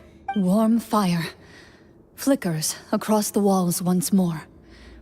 Your vision is now clear. In an impressive display of courage, the four of you successfully defeat the uninvited guest. That look in his eyes. It's like he became an entirely different person as soon as I defeated him. Huh? Mr. Florian? Oh, wait. We're supposed to be role-playing.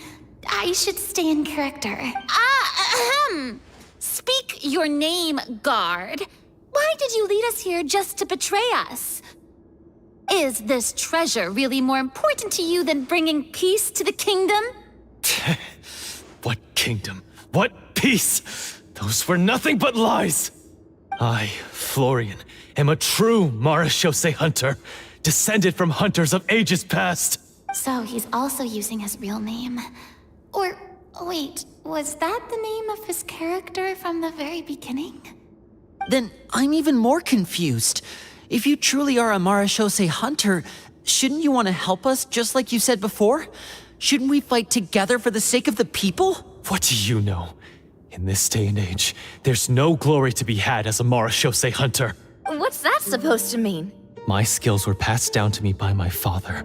We lived a life of obscurity in the remote wilderness. Still, he devoted everything he had to being a Marechaussee hunter. And what did he get in return? A life of poverty and pain, in a world that forgot all about him. When he died, not a single person came to mourn his passing. The Marechaussee hunters were the ones who saved this city. We're heroes. We deserved more recognition and respect than this. Is he talking about how no one in the capital seems to remember the hunters and their legacy? I didn't expect the script to contain this level of social criticism. So that's why you want to take the treasure for yourself? You feel like you're owed fame and wealth? If you already knew where the treasure was located, why didn't you just come down here and take it? Because I still needed the final key. Only a true Marechaussee hunter is capable of passing through this final door. As someone who sought to hurt others for his own gain, Florian lost that right long ago. Okay, but what is this treasure anyway?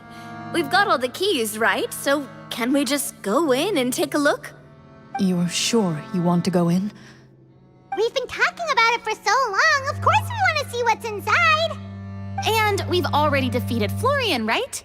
So he won't try to take it from us anymore. Pesky brats. Watch yourself. Then let's open the door together. All right. Your choice of action is confirmed.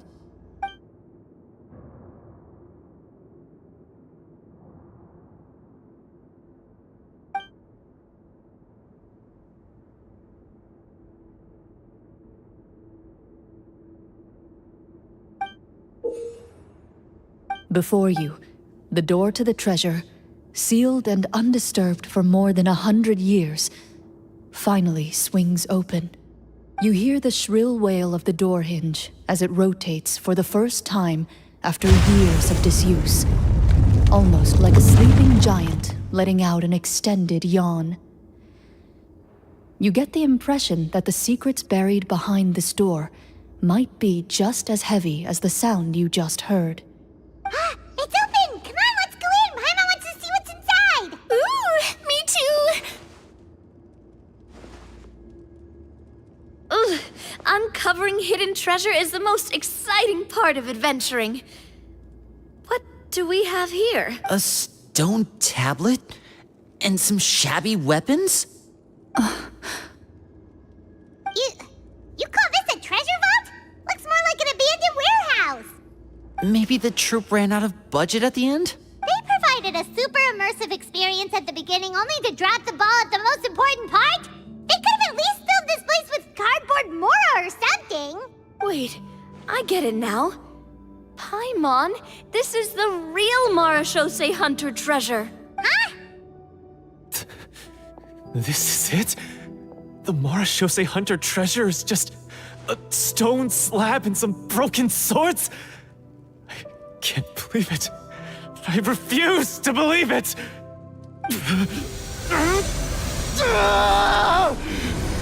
Whoa, are you okay? The Marachose Hunter before you appears to suffer a serious mental breakdown. He needs to leave the room for a moment to collect himself. One of you seems to understand the significance of the treasure already. If the rest of you wish to follow suit, you may remain here in the meantime and explore your surroundings.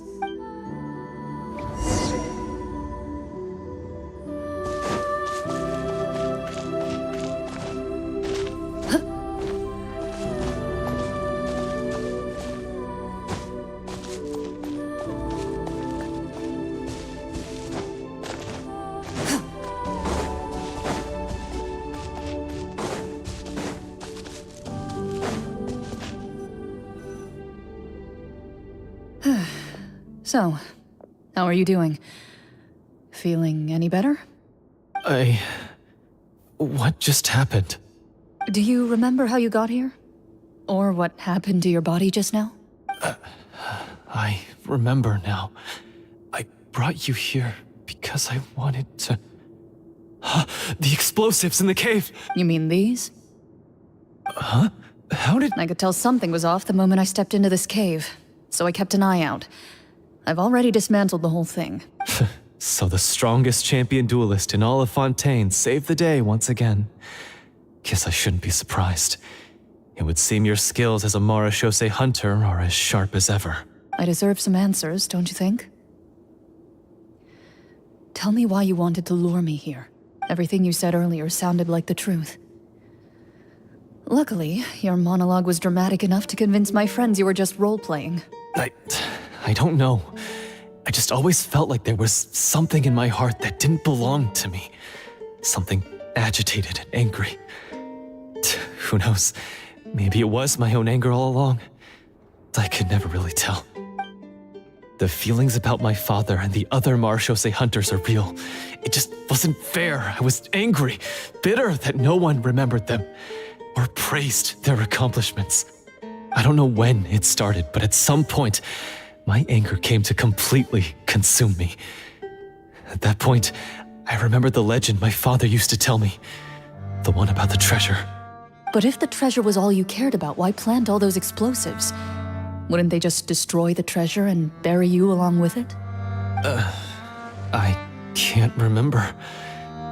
My head is a mess. It felt like... From your description, I suspect you were dealing with a devorator. Devorator? Oh, your master... your father, I mean, never talked about it? It was a kind of monster that was active several centuries ago. No, I've heard of it. I'm just not sure why you suddenly... Wait, it can't be. The seal! The seal? My family has served as Marachose hunters for many generations. But the title and swordsmanship weren't the only things passed down over our line. There was a seal as well. My father instructed me to always watch over that seal and maintain it regularly. He said it had been passed down over a truly ancient age, and protecting it was our clan's most important duty. But I neglected that duty after he died. I finally decided to come down and check on it one day, and that's where my memories become fuzzy. The Devorator would be a formidable adversary for any mortal being, even ones as capable as the Hunters. If you lacked the power to completely destroy it, you could easily fall prey to its influence and corruption. In light of this, some Marechaussee Hunters chose to seal the Devorator away, in the hopes that a permanent solution would come with the passage of time. I heard it has the power to amplify the obsessions and desires in people's hearts, to the point where they overtake you entirely. It would seem I'm not just lacking in skill with a blade, but in mental fortitude as well. And yet, you were able to retrieve 3 of the 4 keys. If I remember correctly, each was entrusted to a respected and capable hunter. How did you manage it? One of them belonged to my father. The second I stole from a different hunter. And the third was one that I know just how strong you are. It's as clear as day to everyone in Fontaine. I observed you from dusk to dawn, but could never find any opportunity to sneak up on you. I never even saw you drink a single glass of liquor. The only way I could think to obtain that last key was to lure you here using your hobby, and then... Oh, I get it now. That monster, it wanted to bury you here alongside the treasure. I won't comment on anything else, but the script was good. Well, I did pour my heart and soul into it. The stories my father used to tell me about the glory of the heroic Marechaussee Hunters and how they came to be forgotten. It's more than just a story. Huh? You're proud to be a hunter. You're still holding onto that part of yourself, no matter how small. I have done so many despicable things. I have nothing to be proud of. Then explain the purpose of the evil sorcerer in your story. Isn't he the true antagonist? The one who sought nothing but his own gain, and used the people as pawns to attain it? In your heart of hearts... But I've already tainted my sword. I no longer have any right to... Wake up, Florian. Remember how you introduced yourself earlier. Do you really think the Hunters acted out of a desire for honor and glory? Or to be loved and acknowledged by the people? What did your father teach you about our order? You do not wield your sword for yourself, but to protect those you serve. There's nothing special about a blade. It's the intentions of the wielder that matter above all else. Do you still not understand? Even after seeing the treasure for yourself? The contents of that room, they represent the true legacy the Hunters left behind. You're right. I am a Marechaussee Hunter. It's time for me to redeem, no, to finally serve the people I vowed to protect all along. I wouldn't be so quick to push aside the need for redemption. I know. That's a charge I won't bother to defend myself against. Good. Then, come with me, and help me see the script through to the end. Huh? See the script through to the end? Never finished it, huh? No, I mean, I wrote the script with the sole purpose of luring you all here. There was no reason to write beyond this point. Then we'll just have to keep writing it. The evil sorcerer still needs to be defeated. You mean the Devorator? Are you saying I have to make up the rest? Is that really so hard? You've already written most of it. Surely you can write an ending where the Hunters win and justice prevails. I'll be there to help you too. You aren't afraid your party will fall into danger? I know what my friends are capable of, and they're all quite skilled. Besides, I need their help. Then, are you going to tell them the truth about all this? I don't intend to spoil the fun. Sometimes, protecting dreams...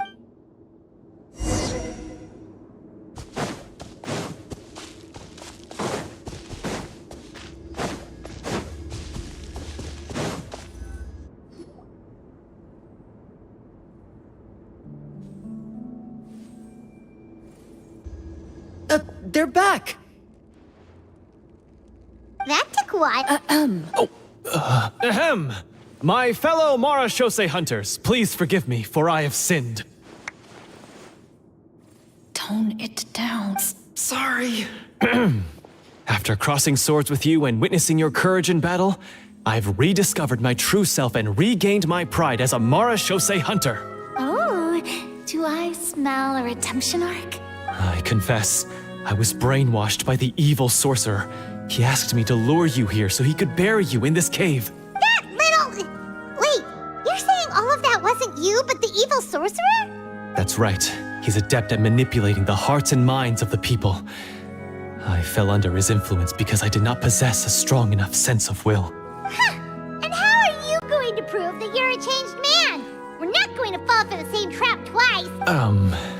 To be perfectly honest, I only came to my senses after seeing the treasure. It reminded me of my father's past teachings. The treasure was actually... The names of all the Marachose hunters from ages past and their weapons? Wait, you already know? Of course.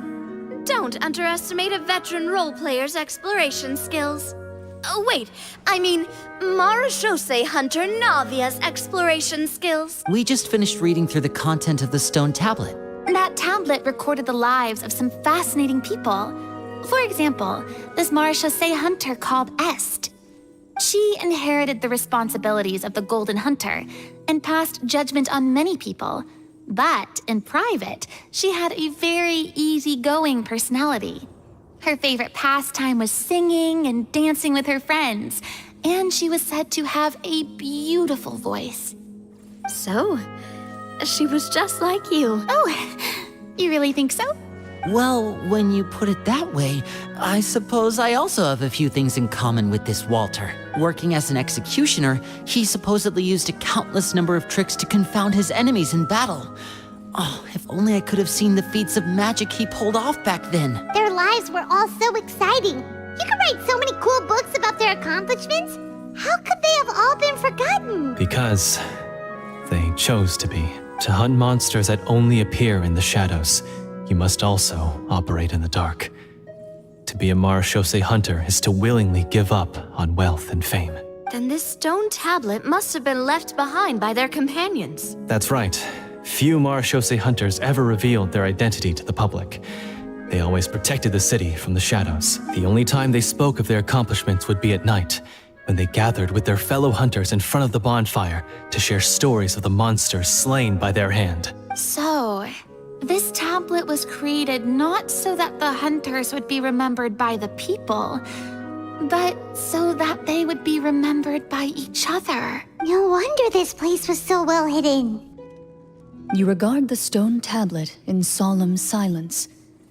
The names of your comrades etched onto its surface serve as a reminder that you are never truly alone. The tablet proves that, although a hunter walks a shrouded path, it is not a solitary one. There will always be those who walk beside you, a fact that remains as true today as in ages long past. Their legacies shall continue to be passed down from generation to generation, as everlasting as the stone onto which their names are carved. Father, you once told me that I should seek out the treasure if I ever became lost. So this is what you wanted me to find.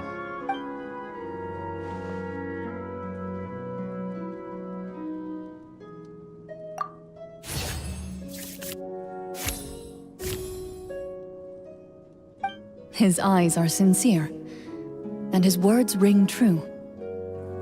You can tell that every word he spoke just now came... I implore you, everyone, please give me a chance to make up for all I've done. Allow me to fight alongside you and defeat the evil sorcerer that threatens the peace and prosperity of everyone in this kingdom. Well, I say we let you join. Sounds good to me too. Everyone makes mistakes. What matters is what you do to make up for them. I have no objections, but... Mr. Florian, do you even know how to defeat the evil sorcerer? When he took over my mind, I gained some insight into his thoughts. Every time I thought of the treasure, he reacted with a strong sense of fear. Huh? He's Afraid of the treasure? But there's nothing here except some broken weapons and the stone tablet. What if the secret's hidden inside these weapons? GM, permission to investigate.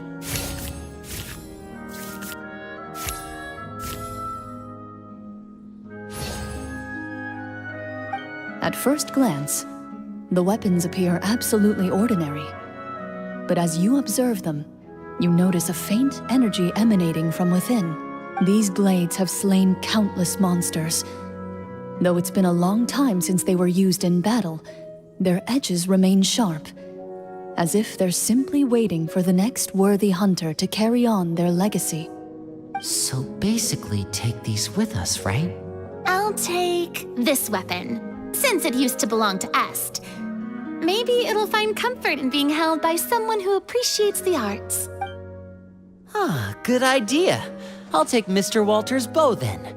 From one archer magician to another. Paimon's gonna pick a cool weapon too.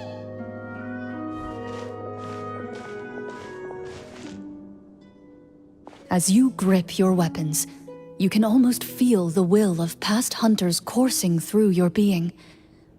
It's a feeling of courage, determination, a silent vow passed down from generation to generation that says, eradicate the monsters, no matter the cost.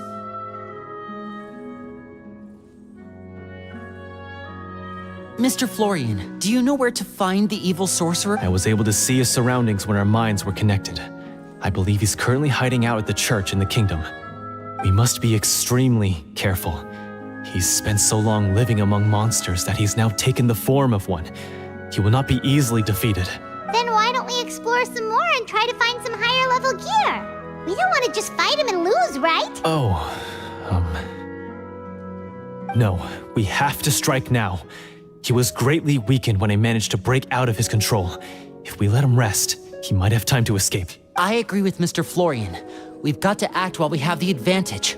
Don't forget, the people of the capital are counting on us. Yeah, now that we've got a plan, there's no point in waiting. The longer this drags on, the worse it will be for everybody. Yes, that's what's called...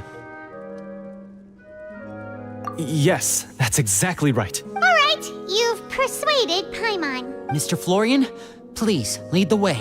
Of course. He had to set up so many scenes today, and now he has to join in for this last part. I really don't envy his job. Finally, you decide to slay the evil sorcerer and bring peace back to the kingdom once and for all. As you walk away, you feel the gaze of the stone tablet at your back, as if all the hunters of the past are wishing you success in the battle ahead and awaiting your triumphant return.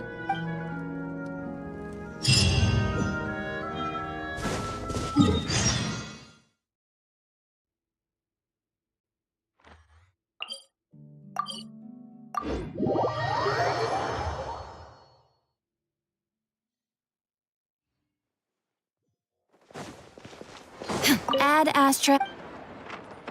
Thank you for completing. Ad Astra.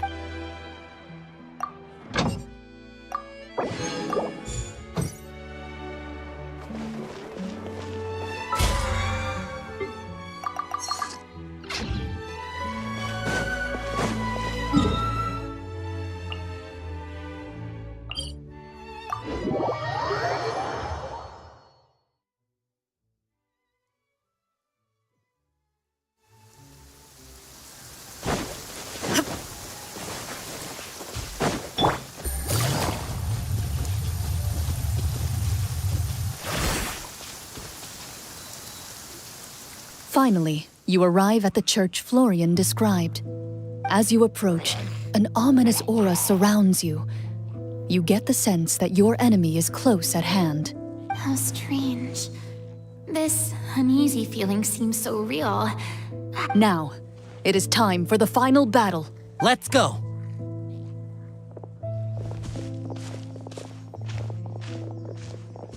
Florian, wait.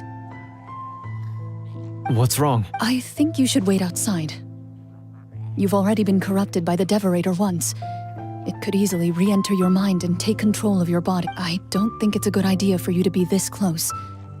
If it corrupts you again, it's possible you might take on a new form entirely. That's exactly why I have to go. Why I should be at the very front. Yes. I intend to lure it into my body. That's too risky. If things get out of hand, I might have to kill you. Do you understand how dangerous this is? I understand, but if I do this, you'll have a clear and visible target. The Devorator will have a hard time passing up a chance to enter a body it knows how to control. You won't have to worry about any of your friends being taken over. You're not like me, Miss Clorinde. You're a just and powerful Marechaussee hunter. The monster broke free due to my error. It's only right that I shoulder the responsibility for its destruction. This is something that I have to do. Consider it a duel to restore my honor. My only request is that you give it your all. I understand. Then, as a champion duelist, I hereby accept your request for a duel, and extend to you my most sincere regards. Thank you. The battle is now upon us. Let the Devorator once again tremble under the blade of the Marechaussee hunters.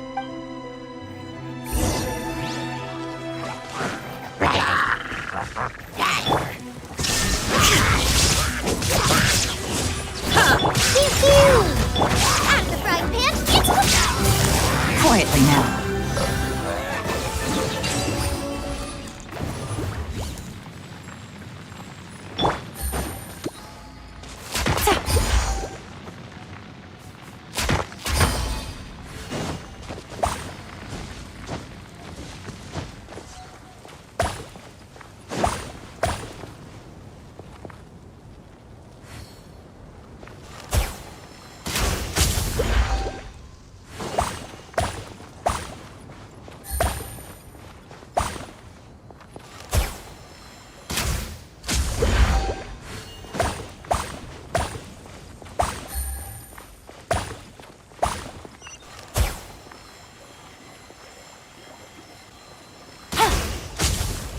Take it easy.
So lifelike!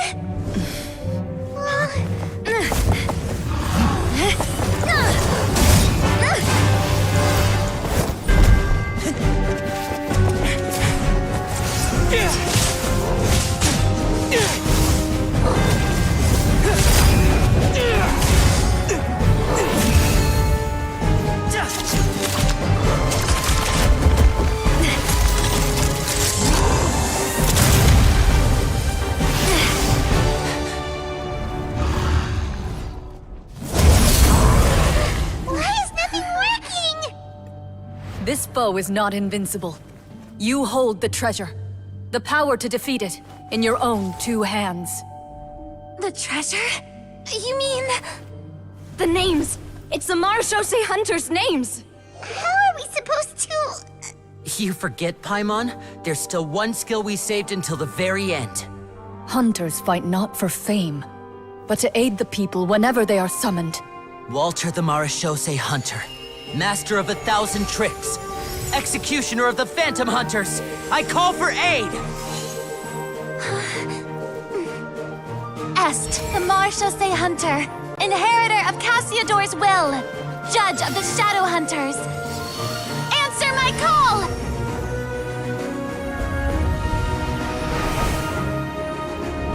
Petronia, protector of justice and order.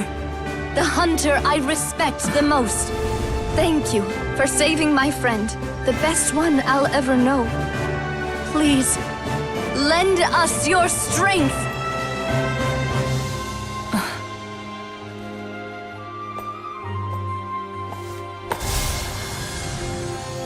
We have come to answer your summons.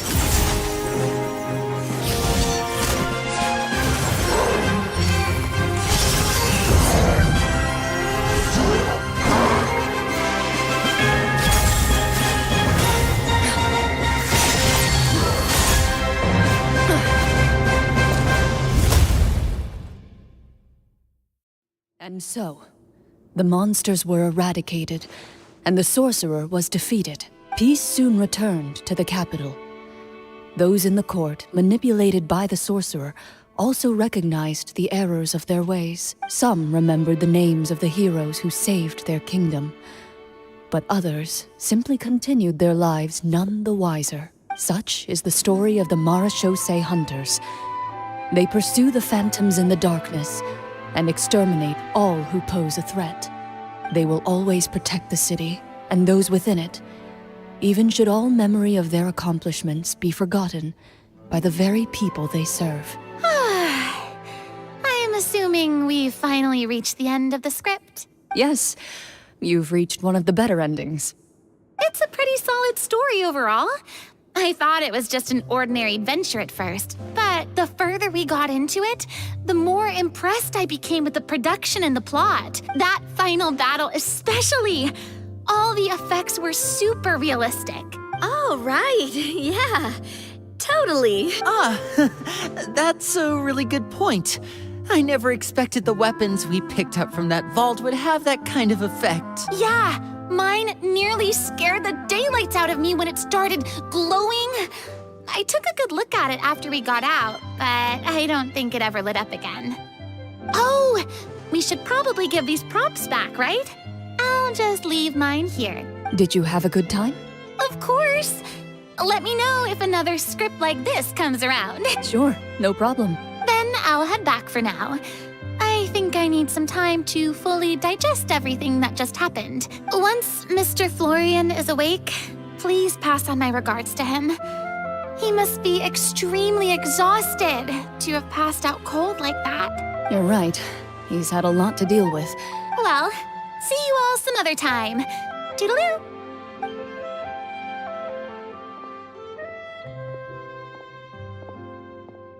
Okay, so, can I ask now? I think it should be fine, yeah. What in the world was going on back there? So you saw through all of that? That time in the cave when you told us to close our eyes, it'd be weirder if we didn't notice anything. I was dying of curiosity the entire time. I mean, you did a pretty bang-up job of pretending nothing had gone wrong. Farina actually looked like she thought all of it was planned. Guess none of us wanted to be the one to break the illusion. What are you all talking about? Oh, wait. Don't tell me you never... Ugh, this is all my fault. It's not too late to cover your ears. Here, partner, I'll do it for you. Bit late for that, don't you think? You're saying everything that happened back there wasn't actually part of the script? It's probably more accurate to say this was never a real scripted story to begin with. What? So loud. My head. Hey, you! Get up right now and explain yourself! No shaking, please! Oh, my head. Did Paimon just hear that right? You guys made up that whole last part on the spot? It's not nice to lie to people, but Paimon's got to admit that was a really good story, Florian. Oh, and nice improvisation, Clorinde! Yeah, it was like watching a magician improvise a spectacular magic trick after forgetting an important prop. If Paimon knew something was wrong with that vault, she would have floated straight in the opposite direction. Everything was under control. As if you've ever described a situation as being out of control. I'm pretty sure any situation you consider to be easy to handle would scare a reasonable person half to death. Guess I'm just used to it. You must run into a lot of unexpected situations then. That explains why you're so good at coming up with things on the spot. As for you, Florian, I know there's no excuse for what I did. I'll turn myself into the guards at once, confess my crimes, and accept any punishment that comes my way. I would say you've already suffered more than enough. What? You may have been blinded by fame and fortune in the beginning, but your actions during the final battle had proven you to be a true marechaussee hunter. You'll be far more used to the city above ground than below. Your job as a hunter is more important. But Of course, you'll still need to take the keys and pay a personal visit to the 2 hunters you wronged. Prepare to accept any terms they give you as well. yes, of course. As far as I'm concerned, though, your showing in the duel was enough to prove your honor. Then I'll do exactly as you said. I'll go return those 2 keys right now. Thank you so much, everyone. I'll do my best to prove myself worthy of the second chance you've given me. I swear, until we meet again.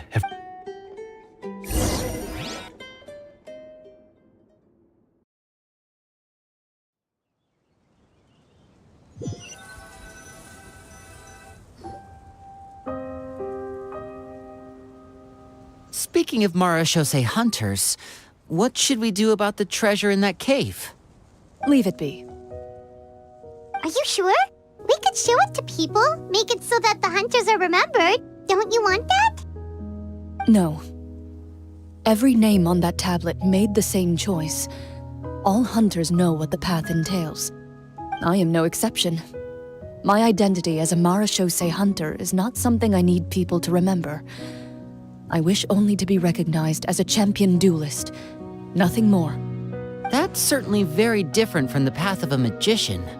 Still, I admire your decision. Wait, Paimon just remembered something. If there were no special effects involved, why did our weapons begin to glow during the battle? That's because the marechaussee hunters of ages past would often imbue their weapons with special enchantments to suppress the monsters. Whenever a monster was nearby, their weapons would start to glow. Oh, so that's why they had an effect on that guy near the end. I really thought the summons were doing all the work. Well, I'm sure the summons were a part of it too. Oh? How so? This particular devorator probably hailed from the same era as the hunters we saw in the room. The names you recited all belonged to the bravest hunters. Countless monsters fell to their blades. That's likely why the devorator visibly reacted when you said them out loud. So the names held the power all along. Navia, everything you said during your summon. Huh? Oh, I meant what I said. I mean, it was true to my character, so yeah, I'm glad you heard it. Just don't make me repeat myself. It's embarrassing. I really appreciated those words. All right. Don't get all sentimental on me. Anyway, let's not talk about that anymore. I'm going to go on ahead. Don't fall too far behind now. She ran off. I should probably head back as well. This story was truly incredible. I might have to spend the whole night telling my siblings all about it. Goodbye.